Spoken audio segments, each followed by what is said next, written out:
Ontem eu cheguei a perguntar para vocês um pouco a área, né, de cada um, a formação de cada um, e eu vi que tinha algumas pessoas que não são de história, então só para deixar mais claro, né, quando a gente fala de historiografia, a gente está falando da produção histórica, né, produção de conhecimento histórico sobre um determinado tema. Então, a historiografia da Revolução Russa é essa produção, né, essa bibliografia que existe à disposição sobre o tema da Revolução Russa, também da União Soviética.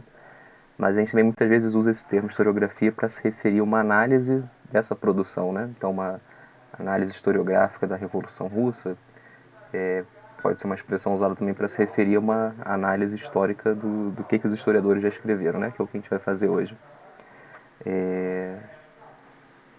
Assim, estão colocando aqui também formar outros de outras áreas, né? Sociólogo, mas professor de história. Legal. Então hoje o foco vai ser a historiografia, né? Eu pensei em deixar essa aula por último, para primeiro fazer uma abordagem mais factual, né? Abordando também o colapso. Mas como tem toda uma historiografia particular sobre o colapso, né? Várias correntes que vão tentar interpretar o que houve para a União Soviética ter acabado, eu preferi colocar esse debate logo hoje, porque ele dialoga mais com o início do processo, né? E com a transformação ali dos anos 30.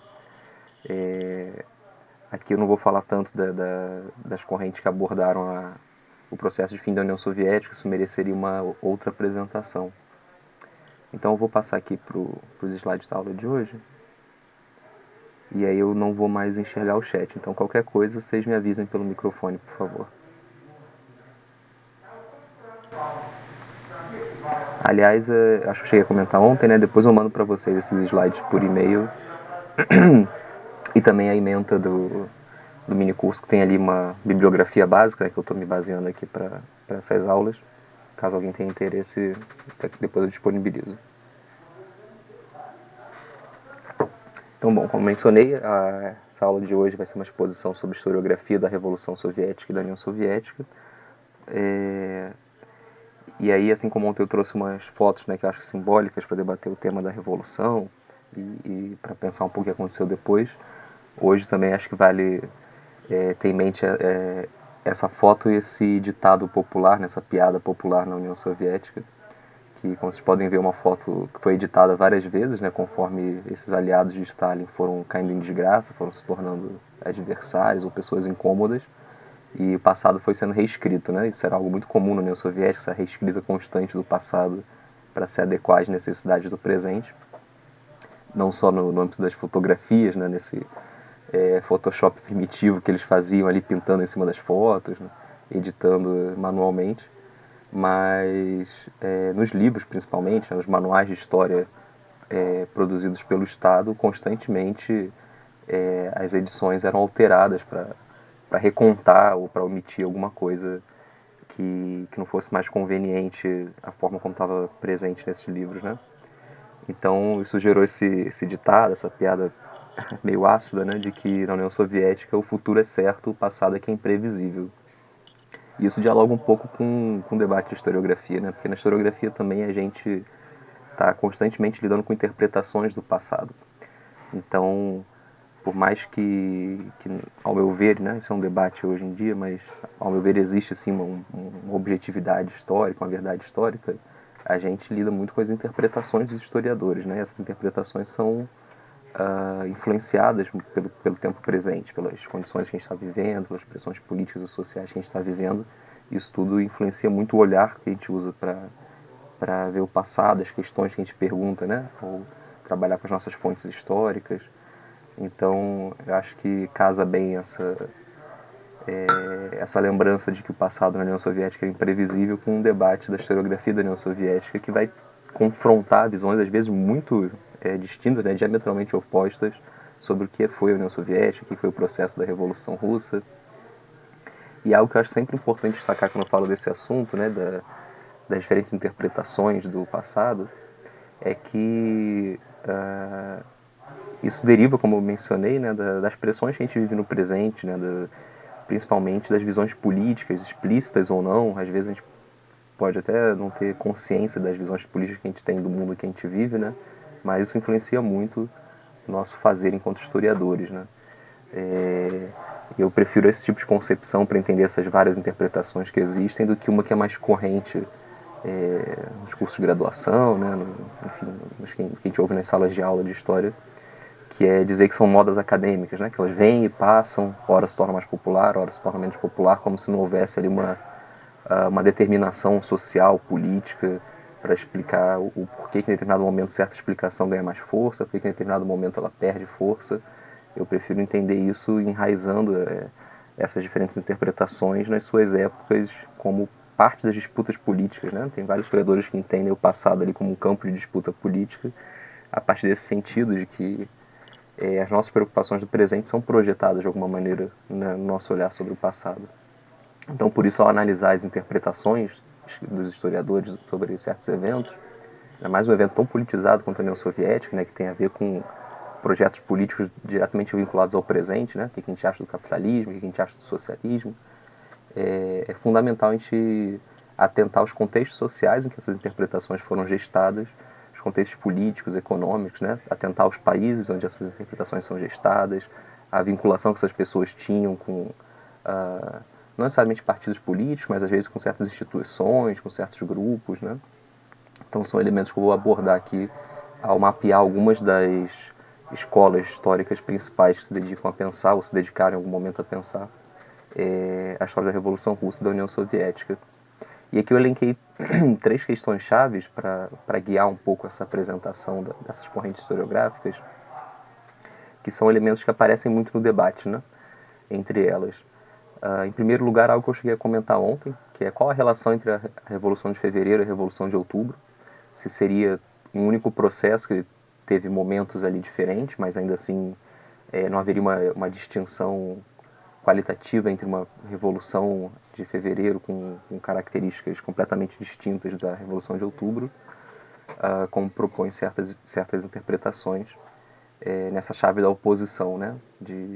Inclusive, em certa historiografia, uma oposição, inclusive, muito marcada pelo julgamento de valor, no sentido de fevereiro ter sido a revolução boa, que prometeu a democracia, a república, e outubro ter sido a revolução ruim, que enterrou essa possibilidade, né? Isso vai aparecer muito em certas interpretações, ao passo que outras, como a minha, que eu trouxe para vocês ontem, vai entender fevereiro como o início de um processo que vai culminar lá em outubro, né? E, claro, houve possibilidades históricas distintas ao longo desse processo, mas eu não vejo essa possibilidade de opor um ao outro, como alguns historiadores fazem. Uma outra questão fundamental que vai perpassar esses debates historiográficos é da relação entre o bolchevismo e o stalinismo, né? Então também aquele tema que eu falei muito ontem no final, de qual é o lugar histórico do regime que surge ali na virada dos anos 20 para os anos 30 em relação ao projeto original da Revolução. Esse regime que vai se consolidar ao longo dos anos 30 através da polícia secreta, dos gulags, né, os campos de trabalho forçados para prisioneiros políticos, através dos expurgos, dos fuzilamentos da velha guarda do partido.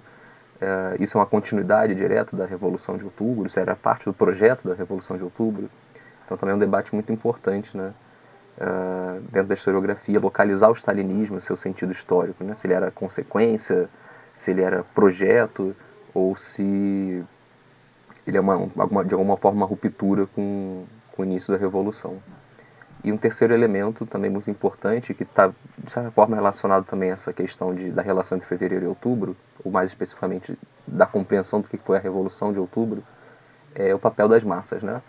E aí, principalmente a ideia de se elas foram meramente manipuladas ali pelos bolcheviques para que eles tomassem o poder em outubro, ou se elas tiveram um papel ativo, se a gente pode interpretar a Revolução como um evento protagonizado pelas massas, ainda que, claro, sem descartar a importância dos partidos políticos. Então são três temas chaves aí que aparecem nos debates historiográficos e que ajudam a gente a mapear um pouco melhor as características das correntes historiográficas, né? E aí, para deixar claro, aqui eu vou falar de algumas que eu considero as principais correntes historiográficas, né? A gente poderia mapear outras ainda, poderia ficar aqui o dia inteiro, na verdade, falando sobre isso, porque a quantidade de produção que existe sobre esse tema realmente é muito vasta, né? Então aqui eu estou mapeando algumas das coisas que eu considero as principais, é uma chave explicativa para tentar enquadrar uma grande quantidade aí de obras, de autores, né? Mas de forma alguma esgota o assunto. Então acho que vale destacar uma primeira leva de produções, né, que não chegaria a ser uma produção historiográfica propriamente dita, né, uma produção acadêmica, feita por historiadores, mas tem grande relevância ali, porque é uma produção vinculada aos próprios protagonistas da Revolução, ou vinculada a pessoas dentro da esquerda socialista que estão debatendo o papel da Revolução para o seu projeto, para a sua compreensão de socialismo, né? E também uma literatura mais de divulgação, mais jornalística, que vai predominar no final ali da década de 10, né, imediatamente depois da Revolução, até meados da década de 20. E que eu estou dividindo aqui em 3 grandes grupos, né? Aliás, um parênteses, lá na ementa do mini curso eu tinha recomendado a leitura prévia de 2 artigos, não sei se alguém chegou a lê-los, mas são 2 artigos que eu acho bem legais para ajudar nesse debate de mapear as correntes historiográficas, né? O primeiro deles é do professor Ângelo Segrilo, um importante especialista em história da União Soviética aqui no Brasil. Algumas das coisas aqui bebem diretamente desse artigo dele, né? Onde ele vai mapear algumas dessas correntes historiográficas. E o segundo artigo é um artigo que eu escrevi junto com o professor Demian Mello, da UF, também sobre esse tema da historiografia, mas já focado em um tipo específico da historiografia que a gente vai abordar mais adiante, que é o revisionismo histórico. Então, além de darem uma olhada depois na ementa para pegarem recomendações de bibliografia, eu recomendo muito a leitura desses 2 artigos para vocês que querem assim uma visão mais ampla, né, do que já se escreveu, de quais são as interpretações da Revolução Russa. São complementos assim, importantes para essa aula de hoje, né, com um tema ali mais riqueza maior de detalhes e um debate mais aprofundado. Então, bom, aqui eu separei nesses 3 grupos de uma primeira produção, não necessariamente acadêmica. Aqui no primeiro tópico eu coloquei uma literatura jornalística, né, que são jornalistas que foram para a União Soviética, seja como correspondentes de algum jornal, como é o caso do Morgan Price, que era correspondente do jornal britânico Manchester Guardian, seja o caso do John Reed, que foi lá não como um jornalista pago, mas como alguém já empolgado com o próprio processo da Revolução para narrar ele de perto, né? O John Reed ele tinha essa característica, ele também tem uma narrativa sobre a Revolução Mexicana, então é um jornalista muito engajado que depois vai ser um dos fundadores do Partido Comunista dos Estados Unidos, né? Diferente do Morgan Price, que não é um ativista socialista, né? Ele está lá como um jornalista profissional. Mas são 2 livros assim que eu acho muito legais para conhecer por outra visão, né, a Revolução Russa. O do John Reed, ele inclusive é um livro muito recomendado pelo próprio regime revolucionário nos seus primeiros anos, né? Tem prefácios muito elogiosos do Lenin, que inclusive incentivou a Internacional Comunista lá em 19, né, quando ela foi criada, a traduzir para as mais diversas línguas essa obra. Então ele encarava ali como uma peça fundamental de divulgação da Revolução, né? No prefácio ele fala que todos os trabalhadores do mundo deveriam conhecer esse livro para conhecerem o que foi a Revolução Russa. E é um livro assim com uma narrativa que eu gosto mais de destacar nela, né? É que dá o protagonismo das massas no processo, né? Então, claro, ele fala ali dos líderes dos partidos, né? Ele frequenta reuniões das organizações políticas que estavam disputando as assembleias, as reuniões, comícios, mas é um livro que destaca principalmente o protagonismo das massas naquele processo, né? Então ele conversa com algumas pessoas comuns na rua, com alguns soldados, trabalhadores, ele narra as várias assembleias que ele consegue participar, e o que esse livro traz à tona principalmente é isso, né? Ele está em Petrogrado, ele chega em agosto, se eu não me engano, de 17 em Petrogrado, e ele narra essa cidade fervilhando de política, né? Com reuniões, assembleias a tudo contra a esquina, com grandes encontros de massa debatendo o futuro do país. E isso é uma característica que a historiografia acadêmica só foi enfatizar e trazer à tona lá nos anos 60, né? Depois de muitos debates e embates historiográficos, que esse protagonismo das massas passou a ser tratado como algo central para explicar a Revolução. Mas na narrativa do John Reed ele já está muito presente. E é inclusive interessante que, como esse livro foi muito recomendado pelo próprio regime nos seus primeiros anos, né, o regime abraçou ele como uma peça de propaganda, nos anos seguintes foi mais difícil para o regime stalinista pagar a existência desse livro. Então, se vocês compram em sebo, né, tem edições recém-lançadas aqui no Brasil que não vão ter isso, mas as edições lá dos anos 80, dos anos 70, que vocês ainda acham por aí, elas trazem prefácios escritos já nos anos 50, 60, 70, onde o regime tenta dizer, olha, esse livro aqui ele fala uma série de coisas que são fruto da confusão do autor, do fato dele não falar russo, dele não entender muito bem a cultura local. Então eles tentam desmontar um pouco essa visão que o John Reed traz de uma revolução que se baseou na democracia direta, radical das massas, o protagonismo que ele mostra do Trotsky falando nas assembleias, né, da aliança muito clara que existiu nesse momento da revolução entre Trotsky e Lenin. Então tem uma série de prefácios aí escritos já no contexto do stalinismo, né, que tentam ressignificar o livro, né, dizendo que não tem muitos erros, muitas confusões aí, fruto do autor não ser russo, de não falar a língua, porque não dava para simplesmente apagar um livro que já era muito difundido, né. Mas é interessante ver essa tentativa, como eu tinha mencionado, do regime reescrever sua história o tempo inteiro, né. E do Morgan Price, ele traz uma visão um pouco alternativa no sentido de que se o John Reed estava na capital, em Petrogrado, o Price estava viajando pelas províncias do interior. Então, as matérias que ele escreve para esse jornal, elas falam um pouco da mobilização em pequenas cidades, em aldeias interioranas. Então é legal também para perceber essa dinâmica variada, né, em que nem sempre a província está acompanhando de perto os mesmos momentos da revolução do que a capital, que está onde a ação está realmente concentrada, né? E é interessante que esse jornalista ele chega ali na Rússia sem grandes simpatias pelo processo revolucionário, né? Ele tem uma simpatia pela ideia de derrubar a monarquia e construir uma democracia, uma república, né? Mas não tem grandes simpatias pelas ações radicais das massas e muito menos pelos bolcheviques. Mas com o passar do processo revolucionário, cada vez mais as correspondências que ele envia para o jornal se tornam simpáticas, né, ao bolchevismo e às demandas de queda do governo provisório. Ele entende que o governo provisório faz uma série de promessas que não cumpre, né, de saída da guerra, de distribuição das terras, de eleição da Assembleia Constituinte para construir de fato a República, e não cumpre essas promessas, né. Então cada vez mais ele se torna simpático a esse lado mais radical da Revolução, e cada vez mais o jornal censura os materiais que ele escreve, né. E aí tem um livrinho que compila esses materiais na íntegra. Tá disponível em PDF em inglês na internet, se vocês quiserem procurar. Acho que o nome é Dispatches from the Revolution ou algo assim. Se vocês jogarem o nome dele na internet, vocês acham essa coletânea. Tem inclusive um prefácio bem elogioso do Eric Hobsbawm, né, falando justamente dessa questão de que ele traz uma visão de baixo da Revolução, né? E uma visão que não foca tanto na capital como muita da historiografia depois passou a focar, né? Traz essa visão mais das províncias, do interior. Uma outra literatura também que vale destacar nesse momento, né, para além dessa literatura jornalística, são as próprias polêmicas, os debates entre os marxistas da época, entre os socialistas, se a revolução foi acertada ou não, e também sobre os rumos que ela tomou, né? Então tem um grande debate ali entre a social-democracia, em 17, de se a Rússia está ou não madura, se tem ou não condições de ter aquele processo revolucionário, né? É um debate tanto entre bolcheviques e mencheviques, como a gente viu, né? Os mencheviques defendiam que era necessária toda uma etapa histórica de desenvolvimento capitalista antes de poder ter uma revolução socialista, e essa visão era compartilhada por vários outros célebres socialistas da época fora da Rússia, entre eles o Karl Kautsky, né? Um grande nome da social-democracia, que atuava na Alemanha.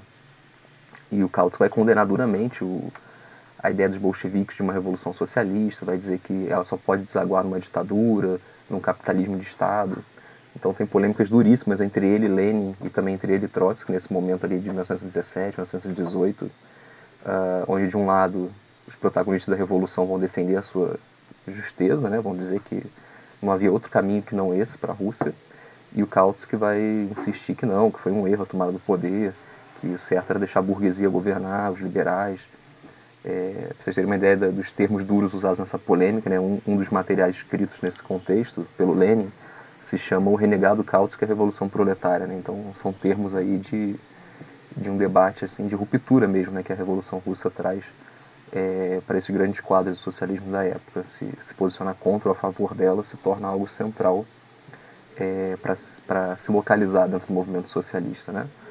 E depois, em 19, com a fundação da Internacional Comunista, isso vai ser um grande marco. Né? A adesão ou não à Internacional Comunista vai ser muito motivada pela adesão ou não à Revolução Russa e ao projeto dos bolcheviques para ela. Tem também polêmicas, digamos, mais entre camaradas, né? Como a polêmica da Rosa Luxemburgo, de 1918, onde ela vai debater se foi correto ou não a supressão da Assembleia Constituinte, que é convocada já no contexto pós-tomada do poder, né, pelos trabalhadores, pelo Partido Bolchevique, e é suprimida porque o seu primeiro ato, né, sua primeira decisão declarar ilegal o governo dos soviets, né? Então o governo soviético dissolve a Assembleia Constituinte, a Rosa Luxemburgo estava na cadeia, então também não tinha acesso a grandes informações, escreve um pequeno livrinho sobre a Revolução Russa, onde ela faz uma série de críticas duras aos rumos que os bolcheviques estavam tomando, entre eles esse da supressão da Assembleia Constituinte. Mas é sempre bom destacar, né, porque às vezes usam esse livro para tentar opor a Rosa Luxemburgo ao bolchevismo, mas ela faz muitos elogios também ao bolchevismo nesse livro, né, principalmente o elogio de que eles foram os únicos que se colocaram ao lado das massas, ao lado das suas demandas e ousaram tomar o poder no momento em que o resto da social-democracia, né, os mencheviques, outros setores, estavam vacilando e tomando o lado da burguesia. Então é um livrinho aí que se insere num campo, digamos, de um apoio crítico à revolução, ao governo bolchevique, né? No sentido de defender, sim, o processo da revolução, mas ao mesmo tempo apontar divergências com os rumos iniciais dela. E a gente tem também toda uma literatura de memória dos exilados mencheviques que obviamente vão condenar aquele processo, né? Não só dos mencheviques, mas de outros atores ali dos momentos iniciais da Revolução. Kerensky, por exemplo, vai escrever também um livro de memórias sobre a Revolução, sobre o seu governo, obviamente com um tom muito condenatório da Revolução de Outubro, dos bolcheviques. É uma literatura que é basicamente condenatória da Revolução, né? E que já vai trazer uma tese que vai ser muito abraçada pela historiografia durante algum tempo, de que a Revolução de Fevereiro foi uma revolução boa, foi a revolução que prometeu a democracia, a república, a modernização do país, mas que a Revolução de Outubro foi um golpe autoritário que enterrou essas possibilidades, né? Enterrou essas promessas da Revolução de Fevereiro. Então, essa oposição que eu tinha mencionado antes já aparece aí nessas próprias memórias dos que foram derrotados pelo processo, né? E tem também toda uma literatura posterior, já nos anos 20, de debate entre os protagonistas da Revolução de Outubro, ou seja, entre os próprios bolcheviques, sobre os rumos que a Revolução vinha tomando, né? Todo o debate que eu fiz lá no final da aula passada sobre as mudanças de burocratização do partido, do regime do Estado, né? As mudanças de linha política, do abandono da Revolução Mundial em prol da ideia de socialismo no seu país. Tudo isso vai aparecer também nas disputas internas do Partido Bolchevique, depois da Internacional Comunista. O Leon Trotsky, como eu mencionei, vai ser o grande porta-voz dessas vozes oposicionistas. Não vai ser a única, mas por ter sido um dos poucos que manteve essa oposição ao longo das décadas seguintes, foi o mais lembrado, né? Foi o que manteve mais consistência na sua disputa, ao passo que muitos outros buscaram a reconciliação em determinados momentos com o regime. E em 1924 já tem uma obra importante, que é o Lições de Outubro, gerou o que foi conhecido como debate literário, né?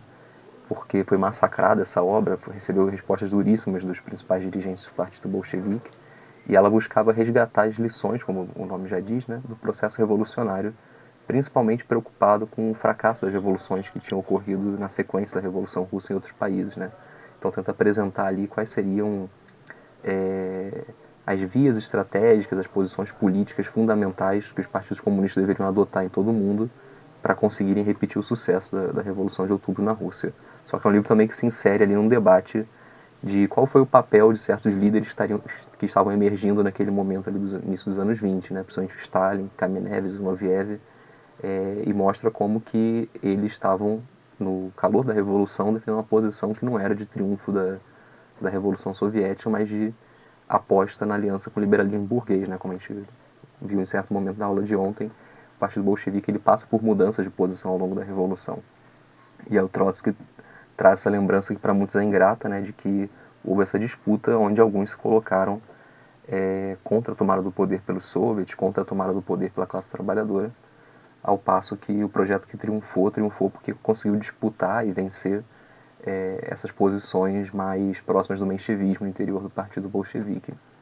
Então é duramente atacado justamente pela necessidade desses novos dirigentes que estavam emergindo ali no momento posterior à morte do Lenin, de preservarem a memória ali deles como pessoas desde o início integralmente defensores da revolução, né?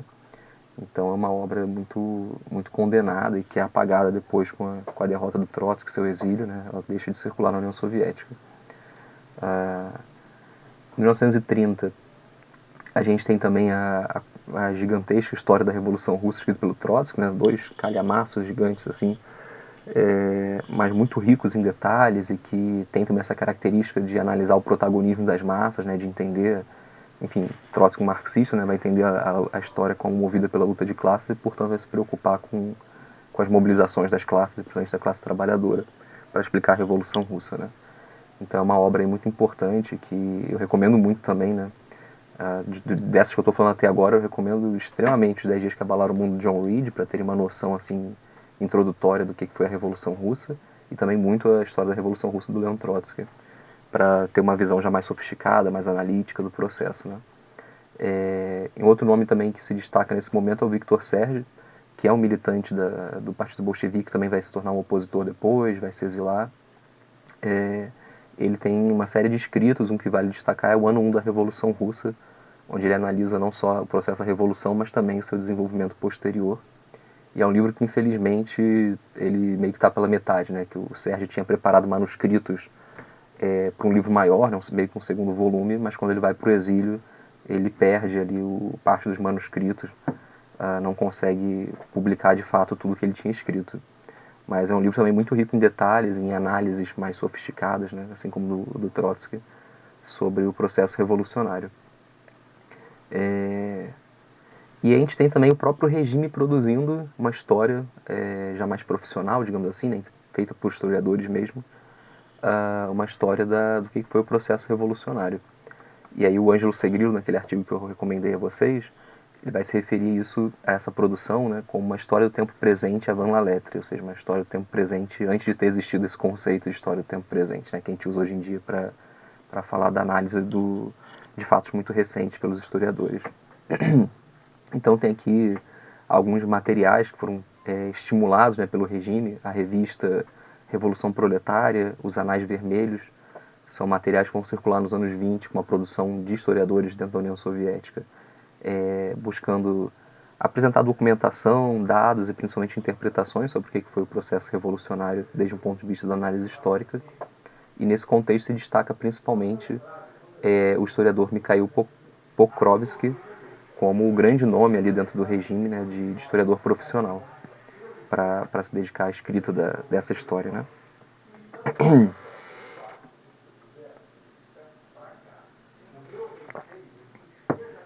E aí, no Ocidente, vai demorar um pouco até a história da União Soviética, da Revolução Russa, se estabelecer como uma área de estudos especializados.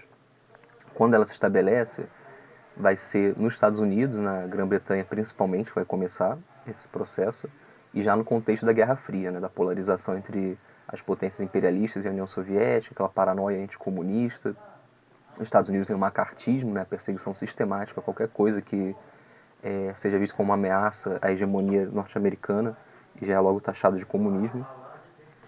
Então a gente está falando ali do período dos anos 40, dos anos 50. E o nome que vai adquirir essa área de estudos vai ser sovietologia, né? Depois ela cai em desuso, esse nome. Só um instante, tem que conectar aqui o carregador.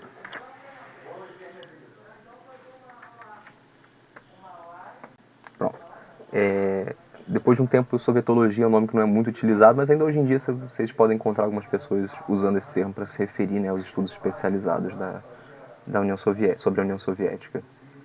E a sovietologia, enquanto uma área de estudos da história, ela se origina numa área que precedeu ela e veio da ciência política principalmente, que era chamada criminologia, que era o estudo do regime da União Soviética, né, o estudo do regime sediado no Kremlin, daí o nome, que buscava basicamente entender qual é a lógica que determinava as escolhas, as ações do regime soviético, e que obviamente estava muito ligado à necessidade ali de produzir insumos para os planos, para as estratégias políticas externas dessas potências imperialistas, né? Então, tanto a criminologia quanto depois essa área de estudos mais ampla, né, principalmente de historiadores, que é a sovietologia, ela vai estar sempre muito ligada a essa noção de produzir insumos, né, produzir dados e análises para basear as escolhas estratégicas da política externa dessas potências. E por isso a gente pode falar, né, como Stefan Cohen, que é um importante historiador aí, que se destaca a partir dos anos 60, anos 70, apontou, de um consenso forjado, que é uma área de estudos onde dificilmente vocês vão achar ali ao longo dos anos 40, 50, 60 pessoas que apontam algo diferente do que eu vou apresentar agora, né? Então existe um consenso muito firme entre os acadêmicos que compõem a primeira criminologia, depois a sovietologia, e esse consenso, como Cohen e vários outros apontam, ele foi forjado porque ele era baseado num financiamento muito forte de empresas e órgãos governamentais a esses acadêmicos, de forma que aqueles que apresentavam algo um pouco diferente, ou mesmo divergente, eram excluídos, né? Não tinham como fazer seus estudos, tinham que conduzir eles de forma independente. E mais do que isso, eles eram perseguidos, dependendo do que eles falavam, né? Então, se tivesse algo ali que desse a entender mínima simpatia com a Revolução Russa, com o regime soviético, esses acadêmicos, principalmente no contexto dos Estados Unidos, né, do macartismo, eram acusados de comunistas, eram perseguidos, perdiam seus cargos, ou, no mínimo, não recebiam mais financiamentos e criavam-se dificuldades dentro das universidades, institutos de pesquisa, para eles operarem. Então, nesse sentido, a gente pode falar que o consenso em torno da sovietologia, que durou até pelo menos os anos 60, das teses da sovietologia, né, ele é um consenso que não é fruto de a vitória de uma interpretação mais sofisticada sobre as demais. Ele é fruto do financiamento, da perseguição, para se construir aquela tese que seria mais favorável às políticas externas da Guerra Fria, né, do ponto de vista dessas potências capitalistas. E quais são os elementos centrais desse consenso que é construído dentro da sovietologia? Também pegando aqui alguns termos do Stefan Cohen, né, que vão ser muito utilizados depois pela historiografia crítica a essas teses, a gente pode dizer que existe uma narrativa padrão, que de fato, se a gente pega as obras da sovietologia, tudo é muito repetido, assim, é sempre o mesmo roteiro que é apresentado para explicar qualquer elemento dentro da União Soviética, dentro da história da Revolução Russa. E algo que se destaca nessa narrativa padrão é a tese da continuidade, a ideia de que aquilo que virou o regime soviético, né, o stalinismo, ele não é fruto de uma ruptura, de um caminho que não era o almejado pela Revolução, ele era o próprio projeto da Revolução. Então, nesse sentido, stalinismo e bolchevismo são tratados como a mesma coisa, ou stalinismo e leninismo, enfim, é tudo tratado como um único elemento político, uma única corrente política. E o regime do Stalin, né, dos gulags, da polícia secreta, dos fuzilamentos aos dissidentes, da própria velha guarda do partido, são tratados como projeto, que inclusive é dito por essa produção acadêmica como um projeto que teria sido minuciosamente elaborado e o seu plano, né, estaria presente já no Que Fazer, que é uma obra do Lenin de 1903, escrita dentro dos debates com a social-democracia, principalmente preocupado ali em como construir um partido social-democrata forte e com viés revolucionário na Rússia. E essa historiografia da sovietologia vai tratar o Que Fazer como o grande plano maquiavélico do Lenin, que se culminaria, né, que encontraria sua aplicação prática no regime do Stalin. E por que eles dizem isso? Porque o Que Fazer vai ter ali uma série de apresentações de como que deveria funcionar um partido na clandestinidade, um partido voltado para a revolução. Então vai ter a ideia do centralismo democrático, né, da unidade firme entre partidos, de atuar como um homem só, a ideia de que os órgãos dirigentes do partido têm que ter uma margem de ação importante, independente da liberdade interna de debate, eles têm que ter uma firmeza na sua atuação e nesse sentido, ter uma certa autonomia.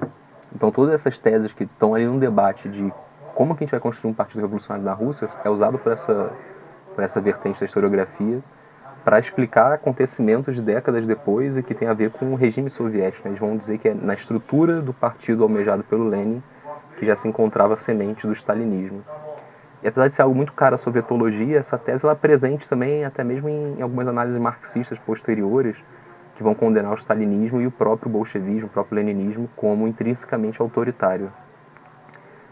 E esse é um elemento também central da sovietologia, né? Entender que o autoritarismo ele é o DNA dessa vertente política. Então, o stalinismo seria uma consequência lógica do bolchevismo, né? Seria sua aplicação na prática das teses não só da Revolução Russa, ali, defendidas pelos bolchevistas, né? Até mesmo de coisas que vieram muito antes, como o livro Que Fazer. E como o DNA do bolchevismo e do stalinismo seria o autoritarismo, seria a sede pelo poder, e a gente inclusive encontra termos assim muito toscos nessa produção, né, que de fato fazem ali um julgamento de valor assim muito claro, onde vão dizer que é quase que a encarnação do mal o bolchevismo, né, dado esse forte anticomunismo que marca essa produção. Dentro dessa lógica, a Revolução de Outubro é tratada como oposta à Revolução de Fevereiro, né, como inclusive não uma revolução de massas, um processo de mobilização de amplas camadas populares, mas acima de tudo como um golpe perpetrado por uma elite política profissional treinada para isso desde o início do século, né? Então a revolução é reduzida ali a um golpe palaciano conduzido pelo Partido Bolchevique sem participação das massas. E quando as massas são mencionadas pela sovietologia, é sempre no sentido de manipulados, de pessoas que foram enganadas por esses hábeis autoritários e sedentos por poder, né? E para explicar o que se tornou a União Soviética, a partir dessa lógica de um grupo, de uma elite política sedenta por poder, intrinsecamente autoritária, que deu um golpe dentro da revolução para se instalar na cabeça do Estado, surge o paradigma totalitarianista, ou seja, a tese de que a União Soviética é uma sociedade totalitária. Essa tese ela vai ser inicialmente formulada por um cara que ele é ligado aos órgãos máximos da estratégia externa norte-americana, que é o Brzezinski, e vai ser muito popularizado nos anos seguintes pela Hannah Arendt, ainda que ela tenha ali uma chave interpretativa um pouco diferente da apresentada pelo Brzezinski, mas enfim, são dois nomes que vão ser muito importantes ao defender a tese do totalitarismo, né? E o Brzezinski, inclusive, ele é um importante sovietólogo, ele é alguém que vai escrever muitos livros, muitas análises, e que está ligado ali aos órgãos externos de inteligência e de estratégia dos Estados Unidos. E o que diz esse paradigma, né?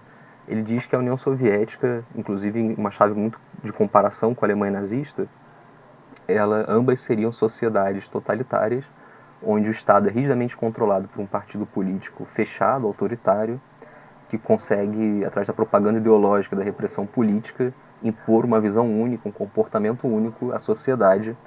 Então não existiria dissidência, não existiria divergências, seria um monolito, que é uma expressão muito utilizada para falar da União Soviética pelos sovietólogos, né? Seria algo, então, íntegro e unificado ali rigidamente em torno das ideias, das vontades do partido político. E essa tese ela vai encontrar muita resistência depois, né? A gente vai falar disso daqui a pouco, como é que alguns eventos ajudaram a desmontar essa tese, esse paradigma do totalitarismo, mas ela é muito predominante até hoje, né? Se a gente pensa aí certas obras que a gente encontra facilmente em livrarias aqui no Brasil, por exemplo, sobre a Revolução Russa, a gente ainda acha muito a ideia do totalitarismo sendo utilizada para explicar ou tentar explicar a União Soviética e a Revolução Russa.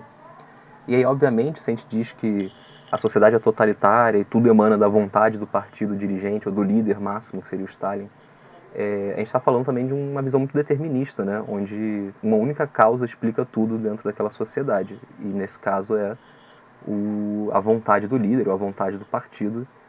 E retomando lá o primeiro elemento que eu apresentei, né, que é de estudos de regime como uma característica fundamental da sovietologia, de fato a sovietologia vai se limitar basicamente a analisar os discursos e os documentos oficiais do partido, do regime, da sua cúpula dirigente principalmente, ou do próprio Stalin mais especificamente, para explicar tudo o que acontece, né? Para explicar a política interna, a política externa da União Soviética. Ela exclui completamente as massas, as contradições como elementos explicativos e foca sua narrativa no regime político e principalmente na mensagem ou na imagem que o próprio regime cria de si, né? Então, em vários aspectos, reproduz o próprio discurso do regime. Um desses aspectos, inclusive, é a própria tese da continuidade, né? A ideia de que o stalinismo ele é a continuidade e a aplicação do bolchevismo, é o próprio discurso oficial do regime, né? Stalin vai se apresentar como o herdeiro de Lenin, como que está dando continuidade ao seu trabalho. Tem aquelas famosas imagens, né, que tem a cabeça de Marx, Engels, Lenin e depois Stalin. Então é um elemento central aí do culto à personalidade que o Stalin constrói em torno de si e que vai estar presente como chave explicativa dessa vertente da historiografia. E aqui tem alguns nomes, né, além do próprio Brzezinski que eu já mencionei, que ele foi assessor dos presidentes Lyndon Johnson e Jimmy Carter no seu Conselho de Política Externa. Ele também criou depois um think tank muito importante, que é a Comissão Trilateral, que buscou alinhar a política externa dos Estados Unidos, da Europa e do Japão de forma favorável aos Estados Unidos nessa Guerra Fria. E também alguns nomes que talvez vocês conheçam um pouco mais, que são nomes mais traduzidos aqui no Brasil, que é o Richard Pipes e o Robert Conquest. São dois grandes nomes da sovietologia e que ao longo do século XX inteiro vão ser tratados como os especialistas máximos dentro desse campo de estudos, né? E aí reforçando aquilo que eu tinha mencionado do consenso forjado, né, e do uso político anticomunista da sovietologia, o Richard Pipes ele era membro do Departamento de Estado dos Estados Unidos, né, ele atuava ali como um consultor político.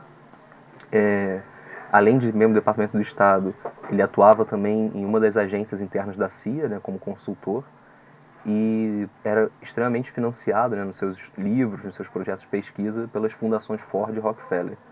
Então, um pesquisador diretamente vinculado à política externa, né, ao planejamento da política externa dos Estados Unidos e aos interesses do grande capital dentro desse país. E o Robert Conquest é o seu equivalente na Grã-Bretanha, né? Ele atua ali no Departamento de Informação e Pesquisa da Foreign Office britânica, que é o órgão máximo ali de planejamento da política externa do país, e também vai ter financiamento empresarial farto para suas pesquisas, para suas obras. E eu estou destacando esses 3 nomes porque são os mais destacados, né? Mas é uma característica que perpassa ali, talvez em menor medida, né? No sentido de que nem todo mundo fazia parte do Departamento de Estado ou da CIA, nem todo mundo recebia financiamento milionário, mas em grande parte os nomes que vão se destacar na sovietologia eles estão inseridos nessa mesma lógica, né, de financiamento empresarial, de alinhamento com a política externa da Guerra Fria, dentro dos Estados Unidos e da Grã-Bretanha. E é desses 2 países que vai emanar essa literatura, que vai chegar a outros países, vai ser muito influente em moldar esse campo de estudos, né? Mas, apesar de toda a força que essas análises e essa escola histórica vai adquirir, ainda na época da Guerra Fria, nos anos 40, 50, a gente tem algumas exceções que vale pontuar. Principalmente o E.H. que tem uma obra monumental, gigantesca, em 14 volumes da história da Revolução Russa dos primeiros anos da União Soviética. Uma versão concisa dela em menos volumes foi publicada aqui no Brasil em português anos atrás, né, décadas atrás. E ele vai ter ali uma visão que é bem divergente desse anticomunismo, dessa lógica de um estudo focado no regime, no discurso da própria liderança. Ele traz ali uma história que é mais alinhada com o que depois se convencionou chamar de uma história social, né, preocupada em estudar os fatores econômicos, fatores da composição da sociedade, da composição do partido, da classe trabalhadora. Então é uma explicação muito mais sofisticada, uma análise muito mais detalhada do que é apresentada pela sovietologia e que se enfrenta com várias teses dela, né? Ele apresenta o stalinismo como uma descontinuidade dentro da evolução do bolchevismo, não como uma continuidade, uma consequência direta.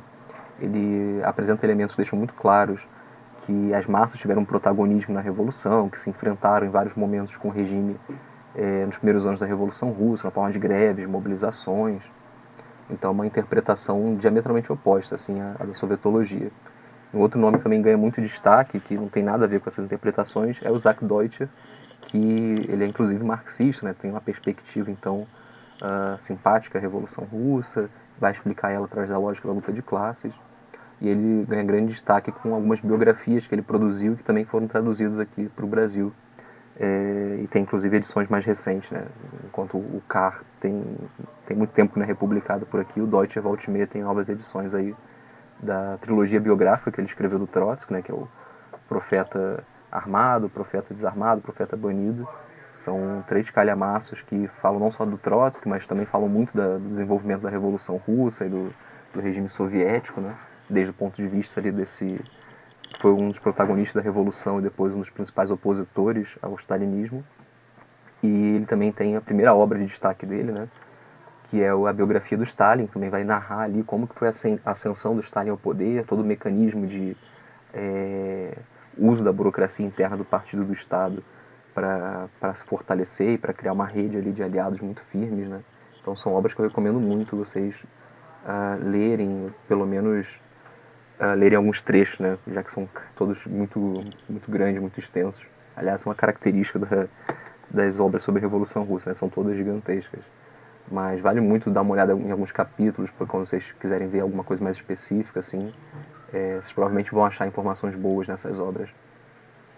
E já nos anos 60, a gente tem um confronto com a sovietologia, né? A emergência de uma outra história, de uma outra escola histórica no Ocidente, nos Estados Unidos, na Europa,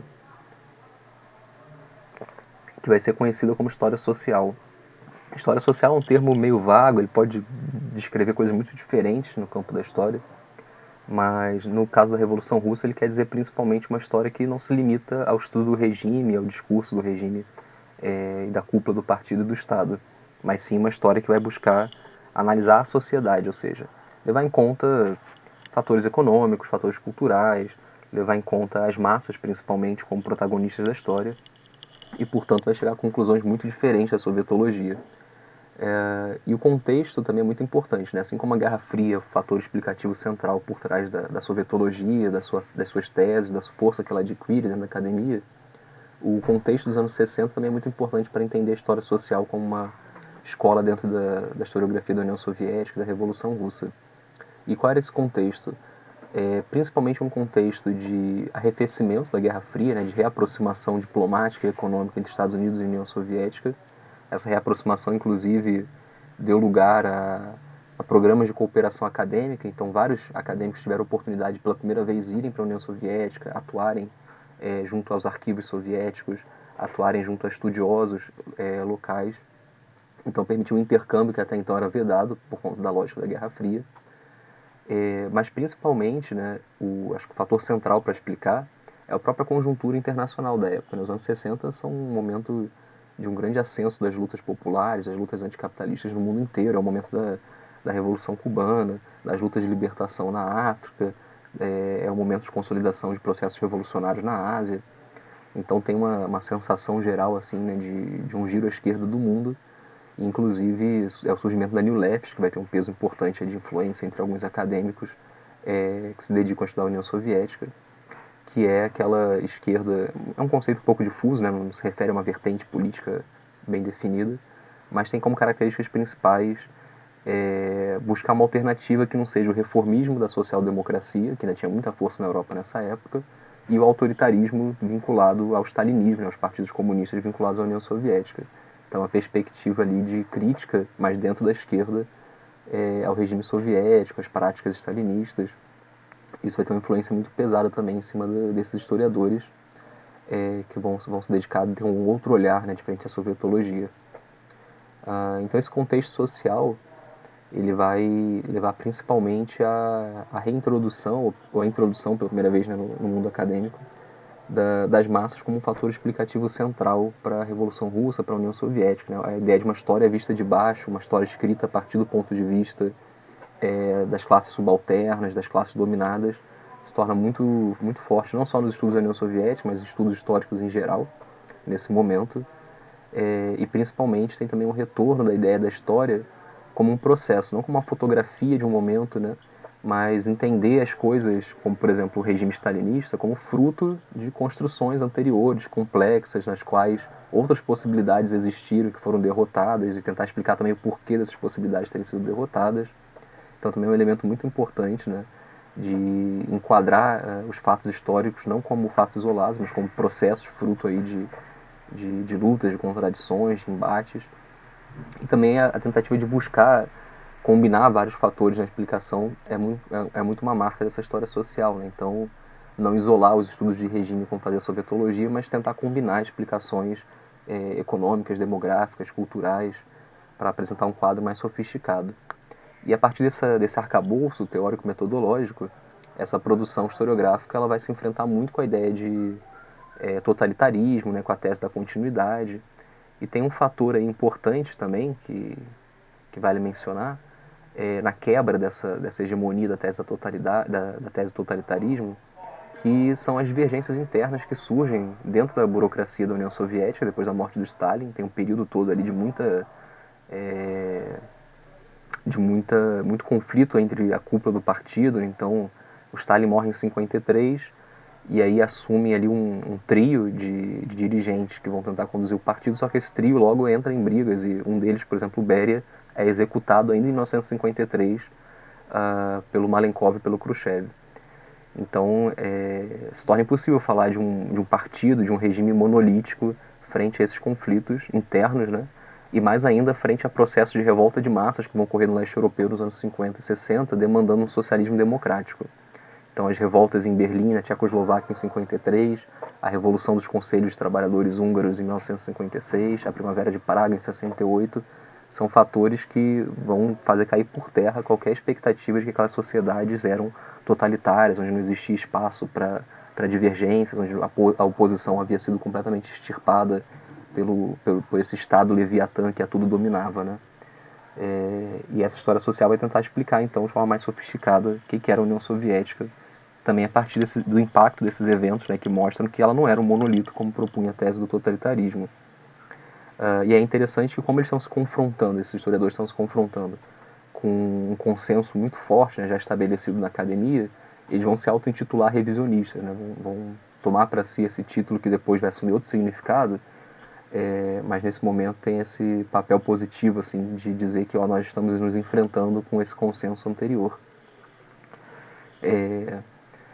Como eu falei, eles eram contrários à tese da continuidade, né, destacavam as rupturas e possibilidades não concretizadas ao longo do processo histórico de desenvolvimento da União Soviética, eram contrários ao paradigma totalitarianista, mas algo interessante é que, diferente da sovietologia, que tinha essa unidade teórica em torno do conceito de totalitarismo, esses revisionistas, essa história social da União Soviética, ela vai ter uma alternativa teórica para o stalinismo e a União Soviética. Né? Eles vão ter explicações muito diversas do que era. Alguns vão dizer que era socialismo, outros vão usar um conceito mais próximo daquilo que eu apresentei ontem, né, vindo do trotskismo, de que é uma sociedade de transição que passou ao socialismo, que passou por um processo de degeneração burocrática. Outros vão tratar como capitalismo de Estado. Outros não vão ter essa preocupação, né, de classificar teoricamente, de ter uma explicação teórica por que era aquela formação social. Então é algo muito misto, né, apesar de ter esses elementos em comum no que eles se opõem e apresentam de alternativa à sovietologia, não chega a ser uma escola histórica com um consenso, assim como a sovietologia era. Então tem aqui alguns nomes que poderiam ser dezenas, algumas centenas de nomes, né? Mas alguns que eu resolvi destacar aqui porque são influentes ou então apresentaram teses importantes no sentido de confrontar ali o cânone da sovietologia. E vocês veem pelas datas aqui das obras, né, que, enfim, é muito uma produção mesmo dos anos 60 e anos 70, mas depois vai se manter ao longo dos anos 80 ainda como uma escola histórica importante, influente.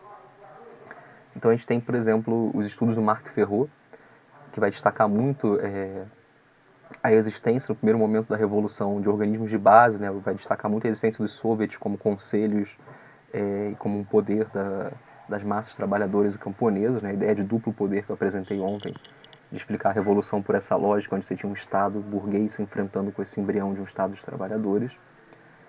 Mas o Marc Ferrot, ele não é alguém inteiramente crítico à tese da continuidade, porque desde uma perspectiva de crítica pela esquerda, ele vai dizer que o bolchevismo usurpou o poder das massas, que o bolchevismo ele já era ali antecipação do que virou o stalinismo nesse sentido de ter sido responsável direto pela supressão dessa experiência de democracia radical.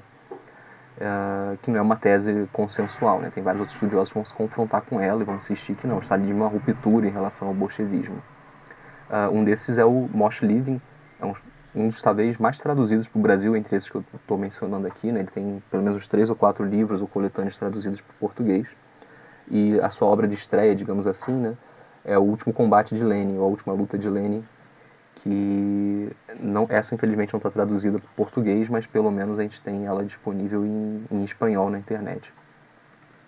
Então, nesse Último Combate de Lenin, ele vai ressaltar algo que eu comentei ontem, se não me engano, de que o próprio Lenin percebe os desvios burocráticos crescentes ali nos anos 20, né? Ele morre na virada de 23 para 24, mas ao longo de 21, 22, 23 ele já está escrevendo e buscando propor mudanças, né, reformas no regime do partido e do Estado para combater a burocratização, já está cada vez mais preocupado com a ascensão e a concentração de poderes por parte do Stalin. Então o Moshe Living é alguém que vai combater muito a tese da continuidade, demonstrando que nem o próprio Lenin é uma continuidade direta com Stalin, quanto mais o bolchevismo tem uma continuidade no stalinismo. Mas é um autor que também tem uma obra muito prolífica, então vale muito a pena conhecer ele, né, as teses que ele vai apresentar depois sobre as transformações que passa a sociedade da União Soviética, para tentar explicar o pós-stalinismo. É um autor que eu gosto muito, né? Eu sempre recomendo muito ele.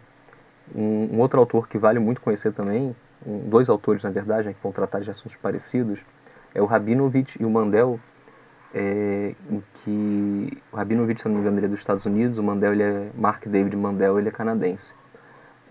Que eles vão ressaltar muito o caráter de massa da Revolução. Então eles vão trazer à tona nos seus estudos esse protagonismo das massas no processo revolucionário, vão resgatar o que eram os soviets, sua dinâmica interna de grandes assembleias, de debates constantes, de votações, toda essa atuação da classe trabalhadora, através dos sindicatos, comitês de fábrica e dos soviets propriamente ditos, né, vai ser estudada em detalhes por eles, como uma tentativa de mostrar que a revolução não foi um golpe, né, não foi uma tomada do poder por uma elite autoritária, como propunha a sovietologia, mas um processo feito pelas próprias massas, né, e no qual essas massas encontram o Partido Bolchevique como canal das suas demandas, como canal das suas ideias, e não são meramente manipuladas, como propõe a sovietologia. O Stefan Cohen, que eu já mencionei, né, ele tem uma biografia do Nikolai Bukharin, que está disponível em português, vocês acham por um bom preço em sebos. Eu comprei alguns anos atrás por R$10, é um calhamaço desse tamanho, então super vale a pena pelo preço. Ele tem também um livrinho em inglês com a coletânea de escritos dele, né, onde ele já faz um debate mais historiográfico, de onde eu tirei um pouco da apresentação dos slides anteriores, né, sobre a sovietologia, a ideia do consenso forjado, o próprio termo tese da continuidade é ele que vai popularizar ao criticar. E ele, ao estudar o Bukharin, né, fazer essa biografia do Bukharin, ele não só resgata essa figura que foi apagada pelo stalinismo, mostrando que não foi sempre a existência de um líder único dentro do partido a norma, né? Pelo contrário, o partido bolchevique durante muito tempo teve uma vida interna extremamente dinâmica, extremamente democrática, marcada pelo debate, pelo confronto de ideias, mas ainda que houvesse sempre a unidade de ação, né? Então ele traz à tona essa efervescência que tinha no partido bolchevique antes da stalinização desse partido, do regime do Estado soviético, e vai propor inclusive uma tese que é muito polêmica de que o Bukharin era a verdadeira alternativa ao stalinismo, né? Ele se confronta um pouco com a popularidade que tem a figura do Trotsky como opositor, mostra algumas limitações no início da luta do Trotsky, e vai defender que o Bukharin, tanto nas suas práticas quanto nos seus projetos políticos, que era a verdadeira alternativa ao stalinismo. Outros autores que vale aqui mencionar é o Donald Filtzer, que vai destacar também a atuação proletária e principalmente vai estudar o processo de industrialização conduzido já ali nos anos 20, anos 30. A Alaine Viola, que vai focar já mais no outro lado, né, nos camponeses, no interior, e principalmente na resistência camponesa ao processo de coletivização forçada. Tem várias obras e artigos sobre isso. E aqui tem uma série de autores que, com produções variadas e com pontos de vista variados, vão destacar as profundas mudanças que ocorreram no regime do partido, do Estado, nos seus objetivos, nos seus projetos políticos, e também vão trazer à tona a existência de muitas resistências dentro do partido, dentro da sociedade, ao stalinismo, né? Quebrando então a ideia aí da tese da continuidade, mostrando que teve uma disputa e uma luta na qual o stalinismo saiu vitorioso. E aí a gente tem alguns autores aqui que vai citar, que são o Israel Getzler, o Monty Johnston, John Marrott e o Pierre Bruet. São autores que vão ter pontos de vista muito diferentes entre si, mas que vão todos culminar nesse destaque, né, de que houve muita luta antes da consolidação do stalinismo, de que não é possível então falar de uma tese da continuidade ou de um projeto predeterminado, como a sovietologia falava. E essa escola de história social da União Soviética, ela segue com vigor ainda hoje, né? Muita da produção mais sofisticada que existe está vinculada a essa ideia de um protagonismo das massas, da história como processo, da história como totalidade. E aí tem algumas obras mais recentes aqui que vale mencionar. A Wendy Goldman foi publicada no Brasil alguns anos atrás, que estudou os avanços e retrocessos da emancipação da mulher no primeiro momento da Revolução e depois os retrocessos no stalinismo, né, mostrando também essas rupturas e continuidades. A Sheila Fitzpatrick, que também estudou a resistência camponesa e tem uma obra mais densa sobre a vida cotidiana na época do stalinismo, né, sobre como é que era a vida do cidadão comum, da pessoa comum, do trabalhador, do camponês dentro da União Soviética. O Dan Healy, que fez algo parecido com a Wendy Goldman, mas em relação à população homossexual, né, mostrou os avanços e retrocessos na emancipação de direitos, de formas de vida, de aceitação ou rejeição da população homossexual na União Soviética. Um nome que também é muito polêmico, mas vale citar aqui, que é o Lars Lee, que ele tem uma obra de releitura do papel do que fazer na Revolução Russa, no regime soviético, que vai desmontar as teses sovietológicas de que aquilo ali era meio que a semente do stalinismo, de que tudo que se desenvolveu depois já estava previsto no que fazer. Ele tem uma obra importante desmistificando essa visão, mas ele tem uma visão muito polêmica sobre o processo da Revolução, no sentido de dizer que não houve nenhuma mudança, não houve aquelas disputas que eu mencionei dentro do partido bolchevique para mudar a linha em relação a apoiar ou não o governo provisório, apostar ou não no poder dos soviets. Em 2017, se não me engano, né, o ano do centenário da Revolução Russa, teve uma troca de polêmicas assim muito sofisticada, muito interessante, entre o Larsky e outros especialistas da União Soviética em torno desse tema, né, de se houve ou não uma mudança na estratégia do programa do Partido Bolchevique durante o processo ali de 17. Está disponível, se não me engano, no blog do John Riedel, que é um importante historiador dos partidos comunistas, da Internacional Comunista, essa troca de polêmicas entre o Lee e outros autores, inclusive entre o Kevin Murphy, que é outro nome que vale destacar aqui também, que ele tem um estudo sobre a atuação da classe trabalhadora na Revolução, nos primeiros momentos do stalinismo, né? Então ele tanto destaca esse protagonismo das massas, quanto também as resistências ao stalinismo no chão da fábrica. São autores muito diversos, né? O Murphy, por exemplo, ele é marxista, a Goldman também tem uma reivindicação de marxismo, já a Sheila Fitzpatrick tem outro arcabouço, então é aquilo, na história social ela é meio que um saco de gatos, ainda que tem alguns pontos importantes em comum. Mas está longe de ser uma vertente com um forte consenso como era a sovietologia. E aí algo que é um tema que eu estudei mais a fundo, né, e é o tema central de um dos artigos aí que eu recomendei a vocês, que é o revisionismo historiográfico, né? A escola de história social no início tinha se reivindicado revisionista numa chave positiva, né, dizer que estava revisando aquelas teses erradas da sovietologia, mas existe um conceito de revisionismo historiográfico que tem um outro sentido nos debates contemporâneos, que é a ideia de uma revisão do passado, né, uma revisão do conhecimento histórico acumulado, que é falsificadora, que distorce esse conhecimento para defender teses políticas que não batem com a verdade histórica, né? Então é algo não positivo, como foi reivindicado lá por certos historiadores da história social, mas é um conceito condenatório, né, de você criticar uma produção enviesada e falsificadora do passado para manter certas teses políticas. Então a gente tem toda uma historiografia revisionista nesse sentido, né, que vai buscar combater as teses que foram construídas pelas pesquisas da história social para tentar basicamente retomar alguns dos pontos chaves da sovietologia, mas por outras vias, né, por outras explicações. Então a tese da continuidade entre bolchevismo e stalinismo, a tese da revolução como um golpe, isso tudo é revivido a partir dos anos 80, principalmente a partir dos anos 90, por uma escola historiográfica que aqui, do ponto de vista da crítica, eu acho que pode ser caracterizado como revisionista. E aí tem uma peça-chave no revisionismo historiográfico, né, que é o François Furet, que ele vai fazer uma revisão da Revolução Francesa, e como Hobsbawm aponta na sua crítica, essa revisão, esse revisionismo, ele condena a Revolução Francesa, condena o jacobinismo, condena a ideia de revolução como ruptura histórica, principalmente para condenar a experiência da Revolução Russa posterior, né? Então Hobsbawm vai, no Ecos da Marselhesa, que é a sua crítica ao François Furet, ele vai dizer que o Furet ele mira na Revolução, ele ataca a Revolução Francesa, mas está mirando, na verdade, na Revolução Bolchevique, que ele próprio aponta como uma continuidade, né? Ele vai dizer que o radicalismo jacobino da Revolução Francesa ele encontra sua continuidade lógica no bolchevismo, e o bolchevismo encontra sua continuidade lógica no stalinismo e nos gulags. Então ele faz essa grande ligação entre as duas principais revoluções da época contemporânea, condenando ambas, né, como sinônimo de desastre, de calamidade. E aí tem uma crítica do Enzo Traverso, que eu acho que resume bem o que é o revisionismo historiográfico, que é a elevação do anticomunismo a um paradigma historiográfico. Ou seja, essa revisão do François Furet, dos revisionistas, ela é feita sobre o signo do anticomunismo e não sobre o signo da verdade histórica, né, da pesquisa interessada realmente em resgatar os vestígios do passado. Ele é basicamente uma cruzada política contra o comunismo e contra a ideia de revolução social. E aí, se a gente tinha lá, nos anos 50, 60, né, o Pipes, o Conquest, como importantes nomes da Guerra Fria, né, o Ângelo Segrilo usa essa expressão que eu acho muito boa, de Cold Warriors, né, de combatentes da Guerra Fria, para se referir a eles. Eles foram desbancados em grande parte pela história social, mas nos anos 90 eles retornam com publicação de livros, né, com grande influência na mídia.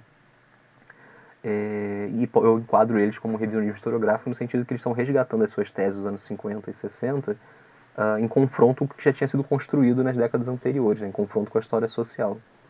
E eles vão tentar salvar a tese do totalitarismo, a tese do stalinismo como intrinsecamente autoritário, pela explicação do colapso da União Soviética causada pela falta de democracia, né? A ideia de que a democracia era incompatível com o comunismo e por isso a tentativa de introduzir ela através das reformas do Gorbachev, levou à derrocada da União Soviética. Então eles meio que veem a confirmação das teses totalitaristas na derrocada da União Soviética a partir dessa lógica. E alguns outros vão surgir ali como meio que herdeiros, né, dessa escola do totalitarismo. O próprio Fourier, em 95, ele escreve O Passado de uma Ilusão, explicando a União Soviética a partir dessa lógica do totalitarismo.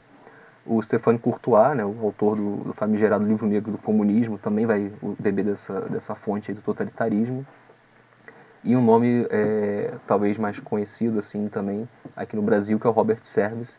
Tem alguns livros dele já traduzidos para o português, que também vai ter essa mesma tese, né, da sovietologia lá da época da Guerra Fria.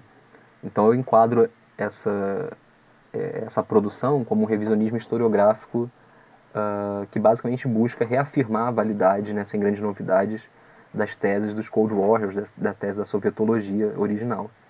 Mas tem também uma versão mais sofisticada, digamos, mais adequada aos padrões da historiografia atual, que vai buscar reafirmar a tese da continuidade por uma versão culturalista, por uma outra via. Não pela explicação do totalitarismo, pela lógica do monolito, mas pela lógica de uma herança cultural, de uma cultura política que teria fomentado o autoritarismo como uma característica típica da Rússia, típica do comunismo. Então, nos anos 90 e nos anos 2000, tem uma série de trabalhos que vão se enquadrar nessa lógica, né? E que basicamente respondem a essa necessidade de uma renovada hostilidade ao comunismo, né? Num contexto já de críticas ao neoliberalismo, de surgimento do movimento antiglobalização, né? De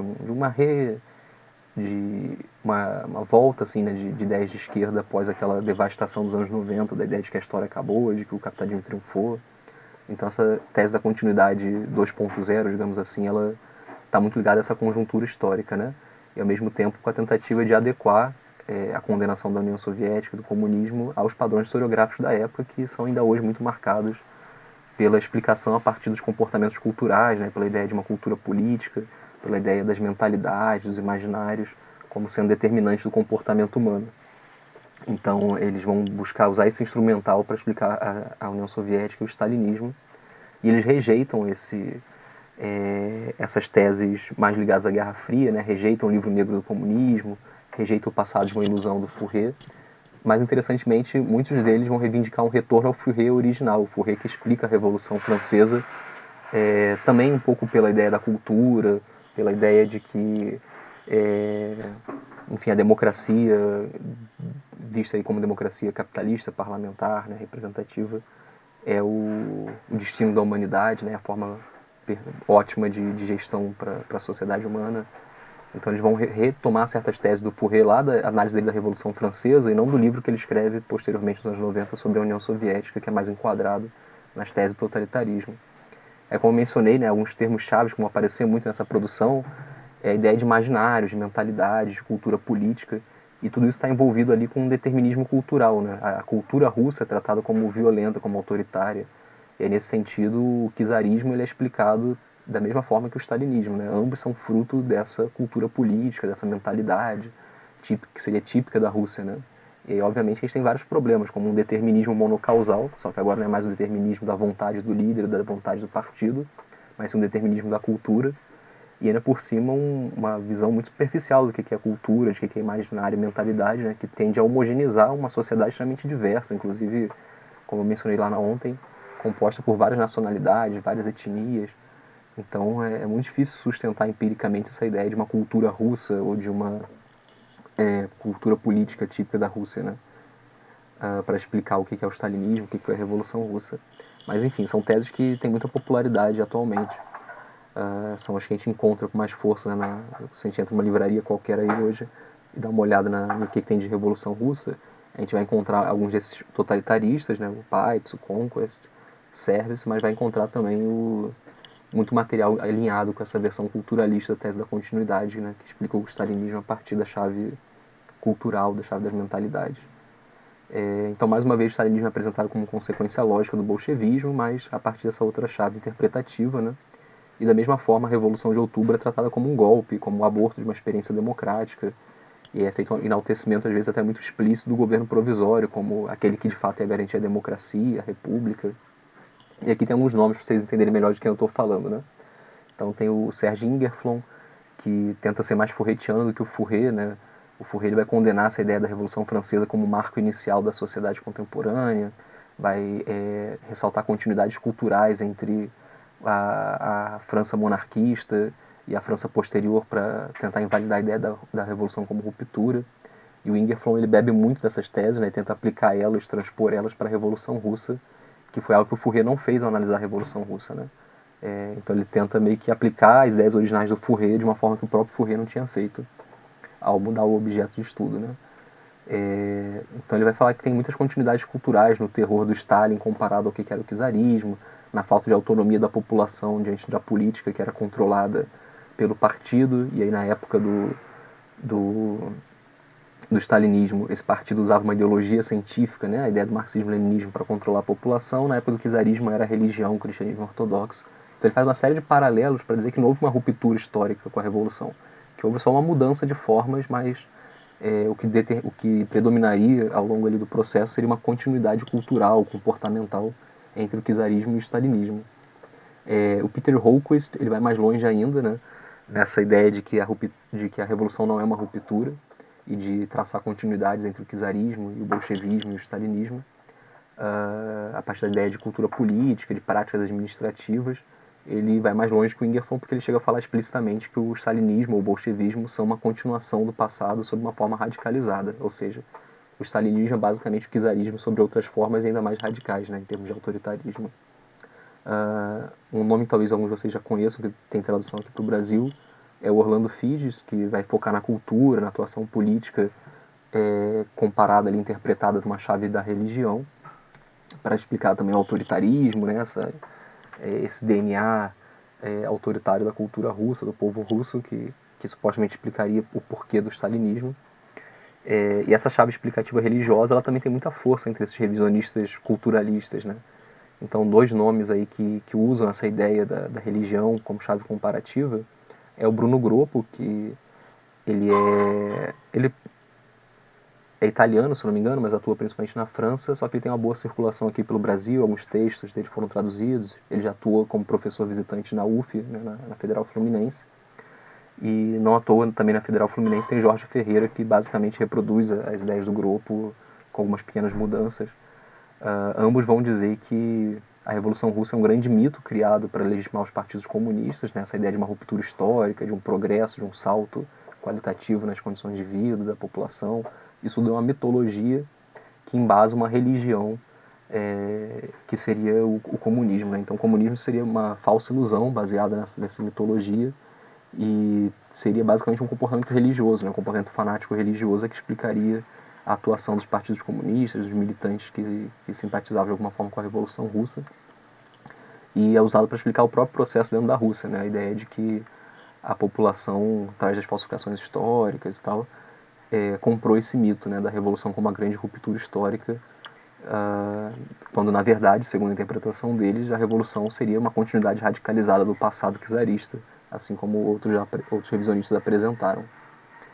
E aqui vale a pena destacar um nome que é bem conhecido no Brasil, né, como um especialista em Revolução Russa, apesar de não ser de fato o tema de pesquisa principal dele, que é o Daniel Arão Reis, também da UF.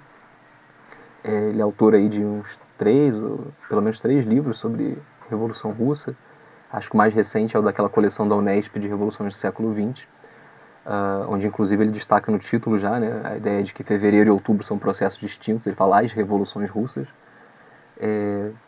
Mas é interessante pegar a trajetória dele, né, para ver também como que ele já é influenciado por certos revisionismos, porque originalmente ele tinha uma postura mais simpática à Revolução, né. No livro lá dos anos 90, que é o... eu esqueci o título, mas é um título um pouco de condenação da experiência posterior da Revolução, né, uma Revolução perdida, eu acho. Enfim, ele mostra certa simpatia pela Revolução, mas um distanciamento crítico do que veio depois. Mas ainda assim a gente pode ver certas passagens onde ele não está alinhado com o revisionismo, como por exemplo essa de se foi golpe ou revolução que aconteceu em outubro, onde ele fala que a insurreição de outubro foi um golpe vitorioso, mas não foi vitorioso porque foi um golpe, mas sim porque ele combinou, contemplou, né, as reivindicações das amplas maiorias, e nesse sentido ele realizava a democracia. enquanto a vontade da maioria, né? Então, por mais que tenha aquele ato militar da tomada do poder, e nesse sentido ele usa o termo golpe, foi um ato que consolidou a vontade que demandavam as massas e que o governo provisório não cumpria, né? Então foi algo positivo, foi algo até mesmo democrático no ponto de vista dele. Já nesse livro mais recente, né, da coleção da Unesp, ele já traz essa tese aí da revolução como golpe, como autoritarismo, que é muito comum no revisionismo historiográfico e na sovietologia, né?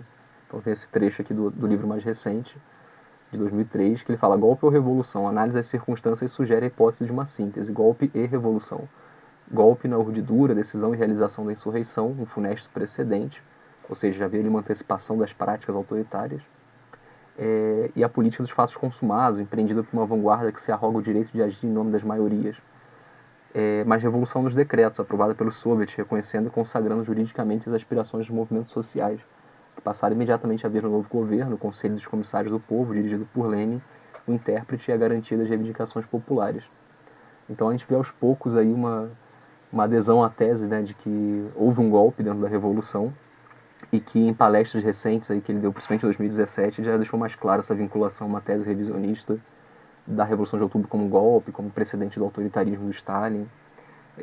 Eu trouxe esse destaque aqui porque é um autor mais conhecido como divulgador, né, da Revolução Russa na literatura brasileira, o que a gente tem disponível. Então vale a pena trazer um pouco as contradições que perpassam aí a trajetória dele ao abordar o assunto, né? E que cada vez mais se aproxima dessas teses revisionistas que tem ganhado muita força no Brasil, né? O Jorge Ferreira, a circulação do Bruno Groppo, o que existe aí publicado, né, no mercado editorial, tudo está muito alinhado com essas teses revisionistas e não com a história social mais sofisticada. E é algo que eu acho imprescindível ressaltar também, né, principalmente tendo em vista debates recentes que ocorreram meio à esquerda, até mesmo chegaram aí na grande mídia, né, é a reabilitação de Stalin. Então, acho que a gente pode falar também de um revisionismo historiográfico pró-stalinista, né? O revisionismo historiográfico não é apenas pró-neoliberalismo, pró-capitalismo. Existe também uma reabilitação de Stalin, uma falsificação da história para apresentar o regime dele como a realização do projeto bolchevique, como a continuidade do leninismo e do bolchevismo, que vale a pena mencionar. E aí tem um certo degradê, né, entre até onde vai essa reabilitação e essa apologia ao stalinismo, desde os manuais próprios da União Soviética, né, que na época do Stalin apresentavam ele como aplicador, o pupilo de Lenin. Depois vão ter uma visão mais crítica, né, nos regimes seguintes, mas ainda assim é algo que ainda é muito encontrado na literatura oficial da União Soviética, essa ideia de Stalin como a continuação de Lenin. E na literatura ocidental, a gente tem essa apologia aberta muito presente no que a gente poderia chamar dos stalinistas linha duras, né?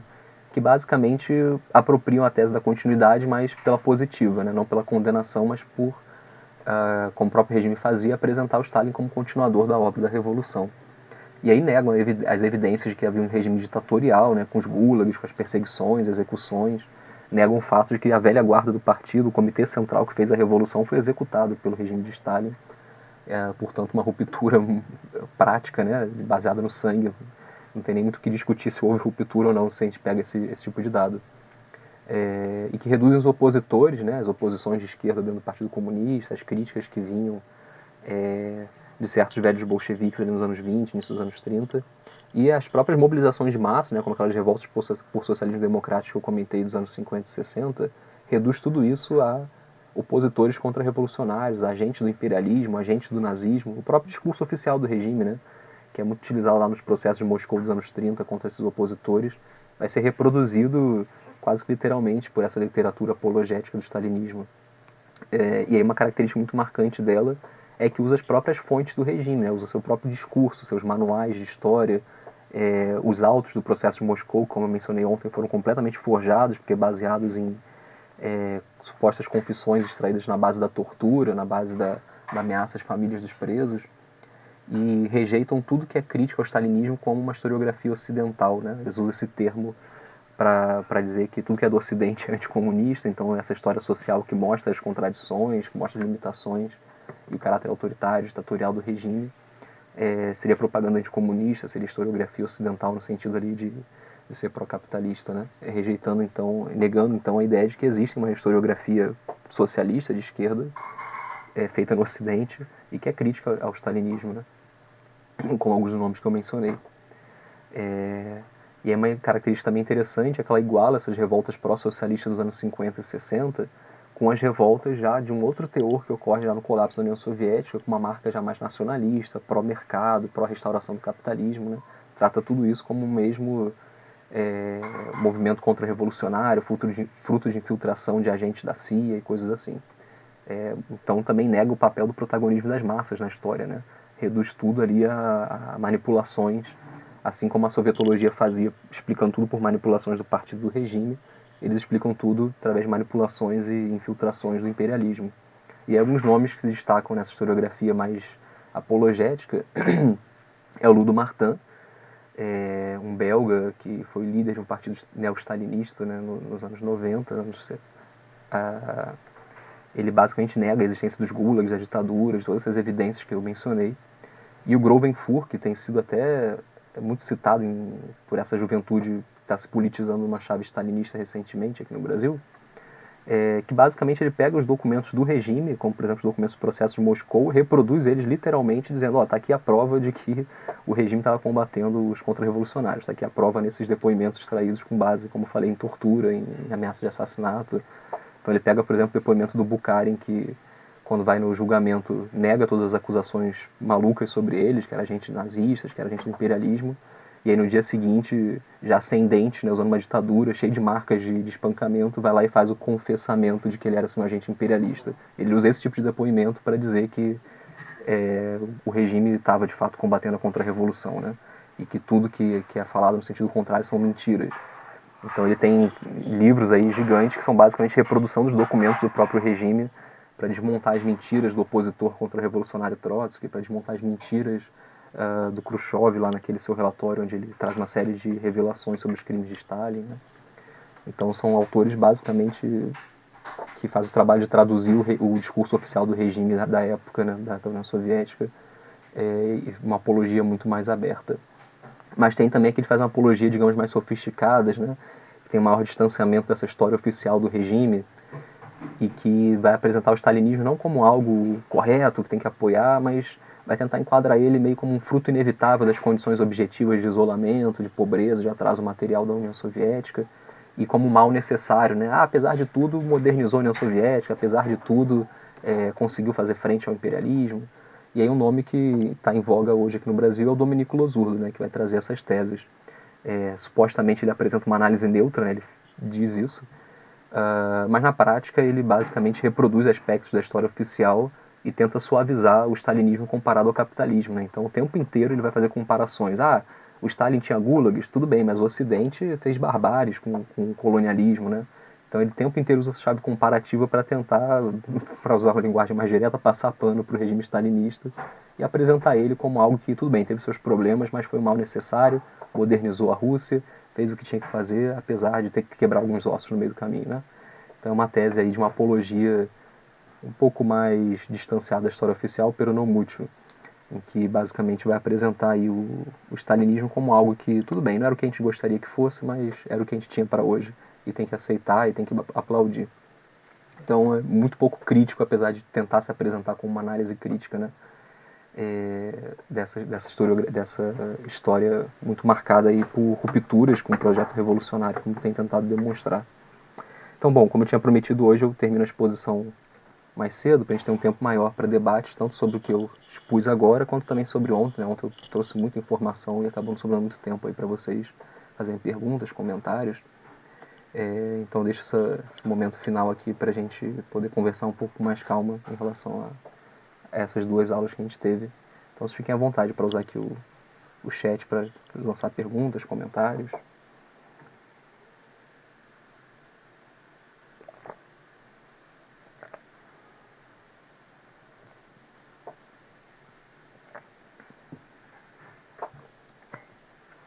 Obrigado pelos elogios. Mas percam a vergonha aí, falem o que vocês estão pensando, levantem algumas questões para a gente ter um momento aqui mais de interação. Vocês, por exemplo, conheciam alguma dessas correntes historiográficas? Têm alguma visão diferente sobre elas? Querem levantar Bom algumas dia, questões Márcio. sobre ontem? Opa! Oi, Carlos, tudo bom? Tá me ouvindo? Tô ouvindo sim, pode falar. Beleza. Parabéns aí pela exposição. Muito bom. Valeu. Eu gostaria de fazer alguns comentários aqui. Primeiro sobre alguns autores que você não mencionou e também ampliar um pouco o debate sobre alguns que foram comentados já, né? Então, tem um texto também que eu acho bastante importante, que é o do Arthur Rosenberg, que é o livro História do Bolchevismo, de 1932. Ele era, ele era militante comunista alemão, né? E ele rompe, não sei exatamente qual o contexto que ele rompe, mas é no final da década de 20, né? E já na Alemanha, no início da década de 30, ele produz essa obra que apresenta ali elementos do que vai ser muito reproduzido depois da chamada tese da continuidade, né? E é uma obra que, na década de 30 e 40, acho que ela passou um pouco despercebida, e só posteriormente que ela começou a ser retomada, tanto que tem até a tradução dela e a publicação aqui no Brasil, né? E aí, eu queria também comentar sobre dois textos que você já comentou aí, que é o... Aliás, você não comentou exatamente sobre esse texto, mas o pessoal ali da New Left. Uhum. O livro do Christopher Hill, Lenin e a Revolução Russa. Eu estava vendo aqui, ele é um texto de 1950, ou seja, ele é antes da New Left. Ele é antes da ruptura ali do Congresso do Khrushchev. É um texto que eu não li ainda. Eu queria saber se esse texto do Rio, ele ainda tem em que posição que o Rio fica exatamente, assim. Ele chega a romper com o Stalin, ele tem algo anti-stalinista ele é pró-Stalin, ou ele fica mais na análise, se ele reproduz a tese da continuidade, ou não, qualquer Uhum. análise do Rio ali. Ô, Márcio, você me dá uma parte? Oi, quem tá? Ah, o Maurício? Oi, Maurício. Pode falar sim também. Fiquem à vontade. É, Vocês fazem os comentários e depois eu retomo e é que entrou na minha respondo as seara, dúvidas ou tal. é a historiografia britânica. Fica à vontade aí para O, comentar. o livro do Christopher Hill, Lenin e a Revolução, desculpa, a Revolução Russa, é de 1940. E tem uma história até meio curiosa. É o início da Segunda Guerra Mundial. O Christopher Hill ele já está em Oxford, né? Aí ele é convocado para o exército e, e ele acha que vai morrer em combate. Então, antes que isso aconteça, ele quer declarar ao mundo que ele é comunista. Então, ele saiu do armário com esse livro. E é interessante porque esse livro é o tricentenário da Revolução Inglesa. E então, ele lançou também como parte de um processo de encadeamento de revoluções, a Revolução Inglesa, a Revolução Francesa, a Revolução Russa. Nesse momento, respondendo ao colega, ele é membro do partido, o partido é bastante ortodoxo, ele é um membro ortodoxo, aí tem um debate, né? Ele segue a linha. Só por curiosidade, o próprio U.P. Thompson, ele tem poemas para o Stalin, em 1950. Então, tem uma discussão. Esse livro do Rio vai ter um debate interno, mas senão eu atrapalho muito a exposição do Márcio. E é interessante, né, não justificando, para você ver a situação dos partidos comunistas antes de 56. Tem um episódio muito engraçado que o Christopher Hill conta, quando ele esteve no Brasil, nos anos 90, ele deu uma entrevista para a revista da UFMG, Várias Histórias, que ele conta que lá pelos anos 60, 70, uma aluna veio procurá-la para ser orientanda dele. Aí ela escreveu umas coisas, aí ele leu, olhou, olha, você tem uma proposta interessante, mas eu estou achando muito esquemático o que você escreveu, aquela coisa da revolução. E de onde você tirou isso? Ele falou, do seu livro, professor. Aí ele se matou de dar risada e falou, puxa vida, eu já fui assim. Então, esse livro, mesmo aquele outro, A Revolução Inglesa de 1640, também ainda tem uma chave de uma literatura muito ortodoxa, no sentido de estar muito bonitinho, dentro daquilo que havia se formulado do materialismo histórico e do materialismo dialético. Eu vou aproveitar e fazer uma perguntinha para o Márcio. Eu tive a chance de entrevistar de ser aluno do Kevin Murphy, e de entrevistar o Brian Palmer, dois grandes historiadores. O livro do Kevin Murphy sobre a fábrica Yarur é muito interessante para mostrar a diferença do início da Revolução e da stalinização a partir da perspectiva dos trabalhadores. Eu tive que sair uns minutinhos porque a escola me chamou, eu perdi parte da sua explanação, não lembro se você citou o Kevin Murphy. Mas é um livro muito interessante, inclusive com uma abordagem thompsoniana. E o Brian Palmer também ele faz um balanço. E a pergunta que eu te coloco, que eu te perguntei ontem, acabou não dando tempo. A discussão da formação, abre aspas, do marxismo-leninismo, fecha aspas, como ideologia dessa contra-revolução em relação ao marxismo e do stalinismo. E que muito do neo-stalinismo, que você citou agora há pouco, ele vem também como uma afirmação do marxismo-leninismo como verdadeiro marxismo. Inclusive, aproveitando aquele livro horrível do Lossur, do marxismo ocidental, ele cria um marxismo ocidental como num processo muito semelhante aos processos de Moscou dos anos 30, né? E, de novo, colocando o marxismo nesse casulo, né? Nesse enquadramento. O Brian Palmer ele tem um livro muito interessante, Descent into Discourse, né, que não tem em português, onde ele analisa, ele faz uma crítica ao pós-modernismo, mas ele coloca uma coisa que eu acho muito interessante. Não haveria pós-modernismo sem stalinismo. Se o pós-modernismo é um mecanicismo culturalista, ele existe porque o stalinismo transformou o marxismo num mecanicismo economicista. Desculpa a minha intervenção longa, mas estou jogando questões aí para você. Obrigado pela paciência. Uhum. Não, tá ótimo. Uma ótima contribuição sua, do Carlos.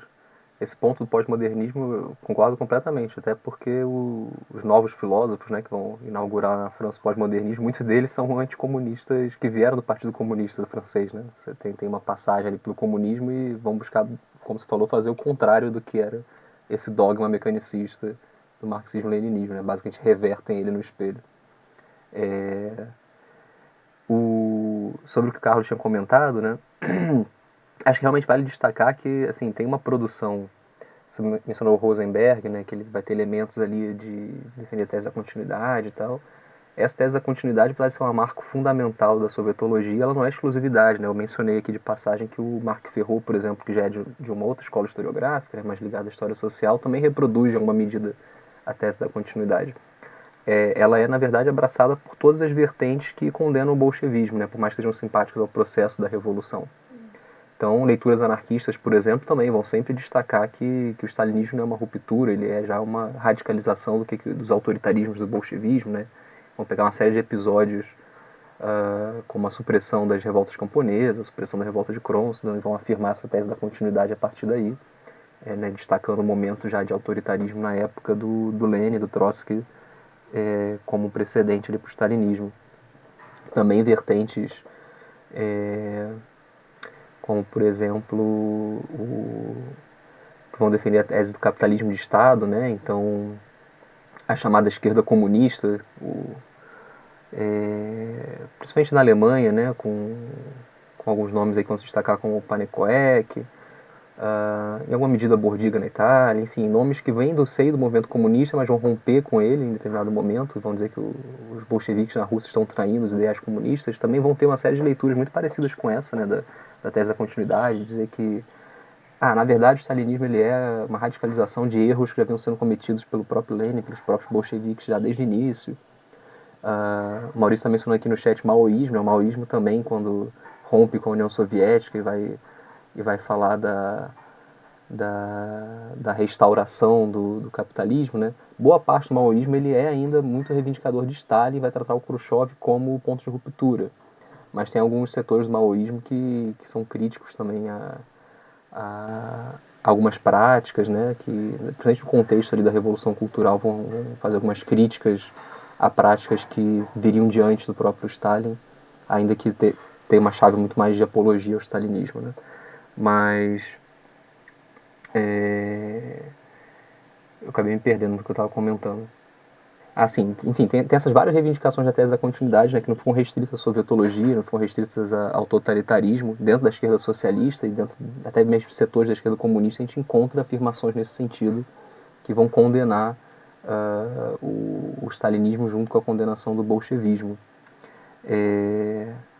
Sobre o que o Maurício falou do Christopher Hill, do Partido Comunista, né, é realmente interessante destacar que 56 é um marco ali para o movimento comunista internacional, mas na Grã-Bretanha é bem profundo esse marco, porque tem uma série de intelectuais que rompem, né, com o Partido Comunista da Grã-Bretanha, entre eles o Christopher Hill, mas também o Thompson, daqueles historiadores ligados. O único que vai permanecer de fato é o Hobsbawm, né, que morreu ainda sendo filiado ao partido, mas já muito distante, né, de ser um membro ativo, de ser um membro orgânico do partido.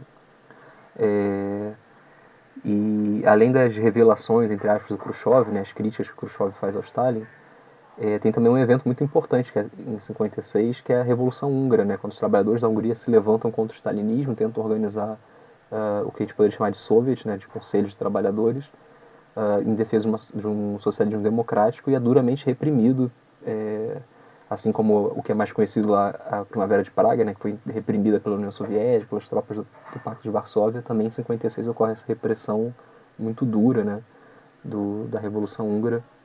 Isso também gera uma série de rupturas no interior do Partido Comunista da Grã-Bretanha e de alguns outros partidos comunistas, né. 56 é um ano de crise para o stalinismo nesse sentido, e tem algumas pessoas que vão romper de fato com o stalinismo e se aproximar de outras visões, ainda que defendendo o legado da Revolução Russa.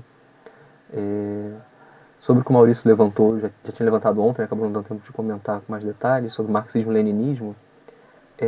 Na análise do Trotsky, na análise que eu reivindico, tem um elemento muito importante para entender o stalinismo, que é entender o stalinismo como um regime político, não como uma ideologia, como um programa, né? O Trotsky vai em diversos momentos ressaltar que o stalinismo ele é marcado pelo pragmatismo. Ele não tem um programa coeso, não tem uma ideologia. Então, se a gente for olhar para o stalinismo desse ponto de vista do programa, das posições políticas, a gente vê uma série de zigue-zagues, né? Ora o radicalismo, ora o oportunismo mais aberto. Então, o marxismo-leninismo também, eu acho muito difícil caracterizar ele como um corpo coeso de ideias, porque ele é basicamente a expressão, na forma de programa, né, na forma de leitura do mundo também, dos interesses materiais da burocracia soviética, né? Então, ora o marxismo-leninismo vai ter uma face radical, porque é o momento em que a burocracia precisa dessa face radical para fazer contraponto com as ameaças que ela está sofrendo. Ora ele vai ter uma face extremamente oportunista, de colaboração de classes, de se posicionar contra a revolução na periferia, porque a periferia não está madura para o socialismo, mas também no centro, porque no centro, na Europa, nos Estados Unidos, a tarefa seria as frentes populares, por exemplo, nos anos 30, né? A aliança eleitoral com setores progressistas da burguesia para combater o fascismo. Então o marxismo-leninismo ele não é um corpo de ideias, né? Acho que é algo que falta a essa juventude que está se aproximando agora da esquerda socialista pela via do stalinismo, entender que o marxismo-leninismo ele é marcado por zigue-zagues que vão de um extremo ao outro ao longo ali da existência da União Soviética, e que a raiz desse zigue-zague é os interesses da burocracia, né? Ele está ali basicamente para corresponder a esses interesses e defender esses interesses. Então, o único elemento que é realmente permanente no marxismo-leninismo é o que o Maurício tinha mencionado já, nessa vulgata economicista, esse determinismo economicista, que é a forma que é encontrada pela burocracia para justificar as várias posições que são adotadas, às vezes diametralmente opostas, ao longo da sua existência. Elas são sempre enraizadas nessa ideia de que a economia determina tudo, né? Mecanicamente a economia se desdobra em outras áreas da sociedade, então, portanto, por exemplo, não pode ter revolução na América Latina de caráter socialista, porque não existe base econômica para isso. Ignorando o próprio debate da Revolução Russa de 17, onde os mencheviques apresentavam essa tese, né, e os bolcheviques confrontaram ela dizendo que tudo bem, pode não ter indústrias e tal, tão desenvolvidas quanto na Inglaterra, na França, mas a burguesia não tem mais capacidade também de desempenhar tarefas progressistas, então cabe à classe trabalhadora fazer isso. Então é um retorno até de ideias anteriores ali aos debates que os próprios bolcheviques têm que enfrentar para fazer a revolução, né? Mas eu acho que é sempre bom destacar isso, que não é um conjunto coerente de ideias. É uma máscara teórica para as posições que a burocracia precisa defender em vários momentos e que muitas vezes são posições divergentes, né? Que vão desde, por exemplo, justificar a invasão do Afeganistão para defender as fronteiras da União Soviética, até se negar a dar ajuda a outros processos revolucionários, porque poderia atiçar a ira do imperialismo, né? Então vai de um extremo ao outro o tempo inteiro. O que tem de elemento permanente realmente é a defesa da posição da burocracia de se manter no poder, né? Se manter a estabilidade do seu regime, e a tentativa de justificar ela em termos marxistas, né? Mas aí apelando para essa vulgarização absurda do marxismo reduzido a um economicismo, a um mecanicismo econômico. É aquela lógica do termidor, né, que eu mencionei ontem, da revolução, da reação ainda constrangida a se vestir com as roupas da revolução, né? Então é uma defesa flagrante dos interesses conservadores da burocracia, mas ainda com o linguajar e com a capa teórica de um suposto marxismo, de um suposto socialismo revolucionário.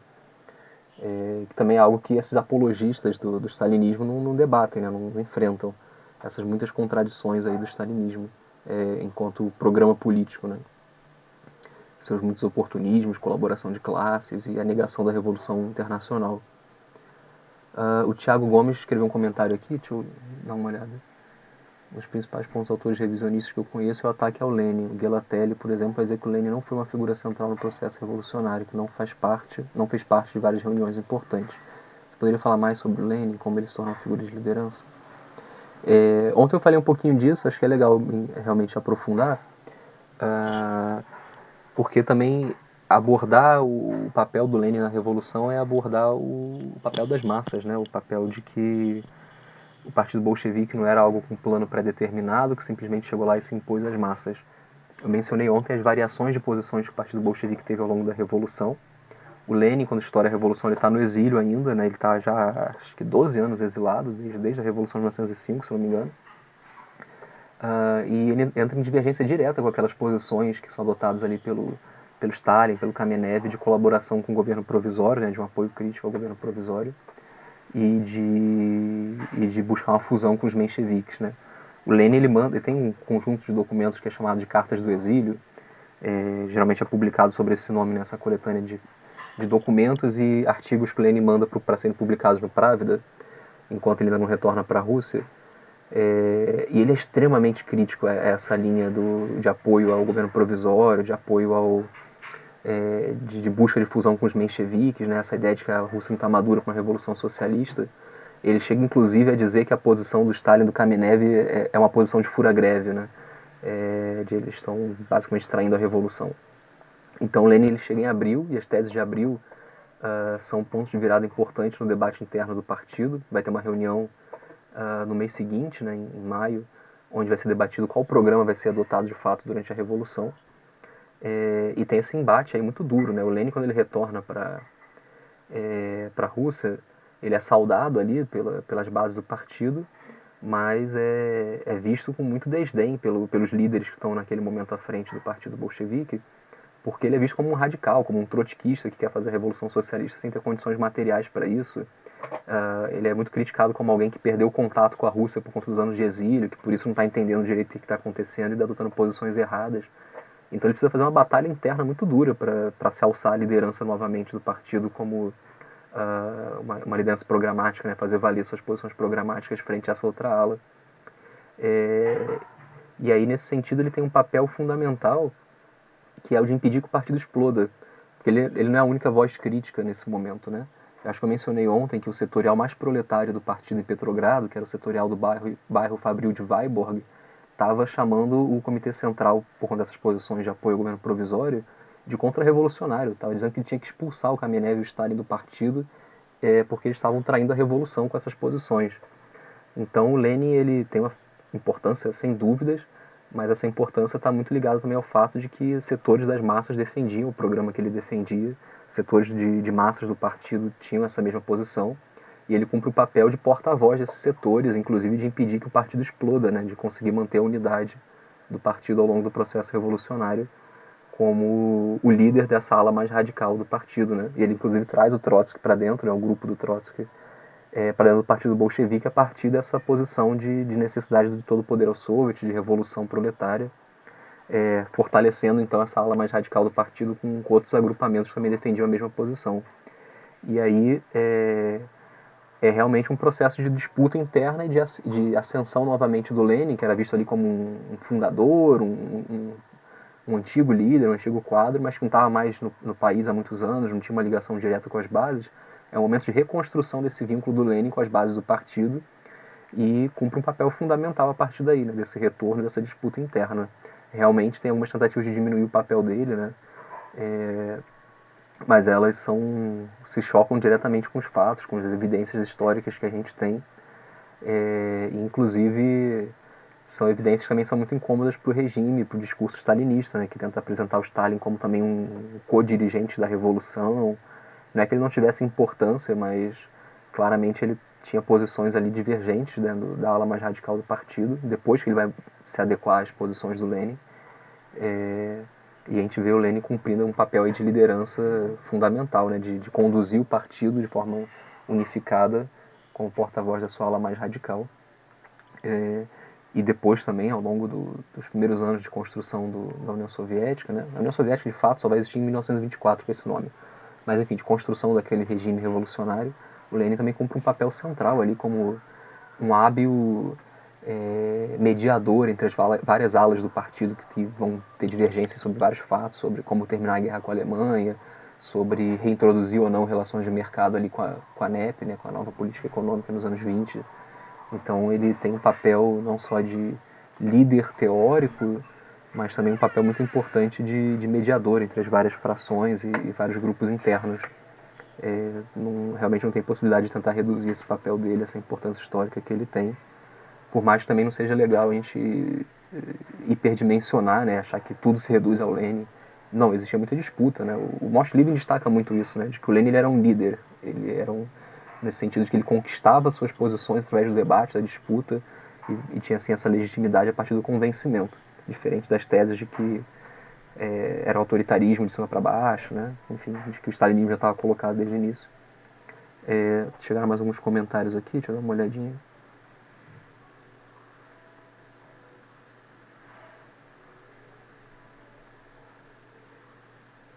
O Carlos perguntou se eu conheço William Henry Chamberlain, norte-americano, que escreve uma obra em 1950. O nome não me é familiar, não. Não sei, ele é ligado à sovietologia ou à ala mais crítica da historiografia? Eu realmente não conheço.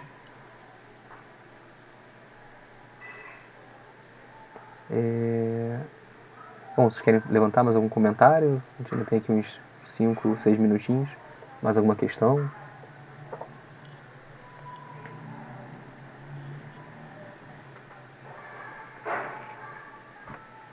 Deixei passar algum comentário aqui? Acho que não, né? Deixa eu dar uma olhada aqui no chat se passou alguma coisa desapercebida. Não, acho que eu respondi tudo. Maurício está divulgando aqui, para quem tiver interesse na historiografia marxista britânica, um grupo no Facebook de debate sobre o tema. E também a página do Instituto Giordano Bruno de Pesquisa Social, que tem feito aí lives bem legais sobre temas diversos, desde a abordagem marxista. Também recomendo aí vocês darem uma conferida. Carlos está dizendo que indicaram Chamberlain, seria vinculado à área mais crítica da história social. Eu realmente não conheço. Também tenho uma péssima memória, se eu cruzei com o nome dele em algum momento eu não vou lembrar. Mas ler ele com certeza não li, não. Bom, em termos de conclusão aqui, né, vocês podem ter se tiver mais alguma pergunta, lançar aí, mas para tentar amarrar um pouco o que eu falei ontem e hoje, vale destacar que, assim, acho que eu falei isso já, né, mas enfim, só reforçar que essas correntes historiográficas que eu apresentei são algumas delas, as que eu acho mais relevantes a abordar, não necessariamente contemplam, dá para enquadrar nesses grupos que eu apresentei toda a produção, né? Existem outras vertentes mais variadas, como eu falei, a história social propriamente dita, também é muito variada.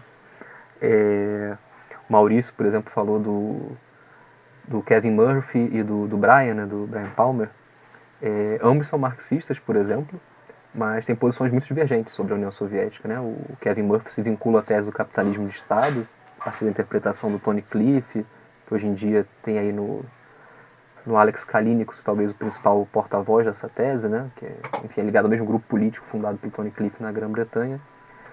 O Brian Palmer já tem uma interpretação mais próxima daquela que eu apresentei ontem, né? Digamos, um trotskismo ortodoxo de interpretar a União Soviética como um Estado operário degenerado, uma sociedade de transição ao socialismo, que a transição foi bloqueada contra a ditadura da burocracia. Então também dá para enquadrar a literatura a partir dessa análise da questão da natureza social, né, como muitas vezes é chamada, da União Soviética. Se era um Estado operário, se era socialismo, se era capitalismo de Estado. A história social, muitas vezes, ela deixou de lado esses debates, mas dentro do marxismo ele é fortíssimo, né, até porque é uma questão de posicionamento dos marxistas. Então ela também é muito influente na análise que alguns marxistas vão fazer da União Soviética. Daria também fazer uma exposição aqui, uma aula inteira sobre isso, né, sobre essas várias escolas, não propriamente historiográficas, mas mais teórico-analíticas, né, do que era a União Soviética enquanto formação social, o que foi as sociedades do leste europeu, né, do bloco soviético pós-guerra, o que é Cuba, o que é China hoje, enfim, é um debate muito importante para o marxismo, que também influencia muito as leituras da União Soviética, né. Então, o Marc Ferro, por exemplo, que eu mencionei, ele vai estar mais vinculado à tese do capitalismo de Estado, né, o pessoal da esquerda comunista também. Os trotskistas estão vinculados à tese do Estado operário burocraticamente degenerado. Muitas vezes a historiografia da história social abandonou esse debate de tentar classificar o que era a União Soviética. Muitas vezes usou o próprio termo de stalinismo não como um conceito, mas como um termo mais de definir o regime, né, o governo de Stalin, ou até um termo mais acusatório. Esse debate mais teórico eu acho fundamental ser resgatado, né? Não deu para encaixar ele aqui no mini curso, mas pelo menos eu tentei apresentar a minha visão, né, que é a visão a partir lá do arcabouço do Trotsky. Mas vale a pena vocês se aprofundarem aí, se tiverem interesse na historiografia da Revolução Russa, se aprofundarem também nesse lado mais teórico da coisa. Só para encerrar aqui, o Tiago Gomes perguntou se você conhece ou tem alguma crítica a algumas obras mais gerais da União Soviética traduzidas para o português, como Art Brown, Ascensão e Queda do Comunismo, e Silvio Pons, A Revolução Global. Tiago, eu uso muitas duas. Eu acho que são bons pontos de partida. Na minha tese, na minha dissertação, eu uso muito eles quando eu quero saber o básico sobre um determinado assunto, né? Eu encontro neles bons resumos, na maior parte das vezes, e boas indicações bibliográficas. São obras assim que eu geralmente recomendo para quem tem uma abordagem mais sintética, né? Porque, como mencionei, geralmente a gente tem calhamaços gigantes sobre a Revolução Russa, sobre temas específicos. Esses livros também são calhamaços, mas pelo menos eles são sínteses, né? Seus capítulos ali são mais curtinhos, dá pra gente ter uma abordagem mais... uma primeira aproximação com o tema, né? Agora, são autores que têm problemas, assim, né? Cada um deles vai ter seu problema particular. O Art Brown tem uma abordagem muito esquemática, que, aliás, é típica de uma certa abordagem da ciência política norte-americana que ganhou peso na historiografia mais recente, de interpretar o comunismo como uma série de características chaves, né? O regime de partido único, a economia estatizada, a lógica do partido ter o papel dirigente na sociedade, né? Dele ser o partido que determina todos os organismos públicos, organizações de massa, é sempre o partido que está ali como órgão dirigente. Ele pega essa série de características, assim, tanto quanto mecânicas, né? Tanto quanto frágeis, para definir o que é comunismo e definir então aquela sociedade como comunismo, né? Tem uma abordagem mais crítica assim na definição. Inclusive quando ele vai debater o colapso, eu acho até meio engraçado que o Art Brown ele pega muito essas características para dizer a Polônia aboliu o regime de partido único em 89, porque permitiu a competição na eleição lá de Solidariedade e tal. Então aqui já deixou de ser comunismo, porque perdeu essa característica específica, né? Então é uma abordagem que eu acho muito complicada, assim, muito superficial até, né? Meio mecânica. Não se preocupa muito em integrar os vários elementos, como é a abordagem da história social e a abordagem do marxismo. Mas é aquilo que eu falei, acho que são obras que são muito boas, assim, para você não sabe por onde começar, dá uma olhada nelas, lê alguns capítulos delas, que dali você vai tirar boas referências. O Silvio Pons, eu acho que ele é um pouco mais superficial em alguns trechos, né? O Art Brown acho que ele traz mais informações, mas tem uma abordagem um pouco mais do âmbito internacional do movimento comunista, né? Fala mais de outros processos que o Art Brown não trata tanto. Então acho que são duas obras legais assim para ter na estante e sempre consultar quando você quiser uma informação rápida e sintética sobre algum aspecto da história da União Soviética. Mas como análise propriamente dita dos processos, eu sou muito crítico a esses autores. Eu acho que tem análises melhores, assim, mas não tiro o mérito deles como obra de referência. Maurício fazendo sua análise baseadas em tipos ideais, exatamente. Eu estava me fugindo desse termo, né? É bem aquela abordagem sociológica, né, de elencar alguns aspectos para definir a sociedade, ou definir a ideia de comunismo, e muito esquemático ao trabalhar com eles, né? Então, se perder um aspecto aqui, já deixou de ser esse tipo ideal, já virou outra coisa. É uma análise meio pouco explicativa, ao meu ver. Mas acho que é isso, acho que a gente pode encerrar aqui por hoje, já passou das 11. Obrigado aí pela participação, né? Hoje deu para interagir um pouco mais. Amanhã também, apesar de ser um tema também mais denso, né? Como o primeiro, né? Com muita informação, vou tentar também reservar meia horinha no final para a gente trocar uma ideia. Vai ser o tema do colapso, né? Tentar explicar um pouco o processo e as razões do colapso da União Soviética. Então a gente se vê amanhã para a última aula. Espero que vocês estejam gostando e a gente se fala mais ao fim da aula de amanhã. Até lá. Obrigado aí novamente pela participação de hoje.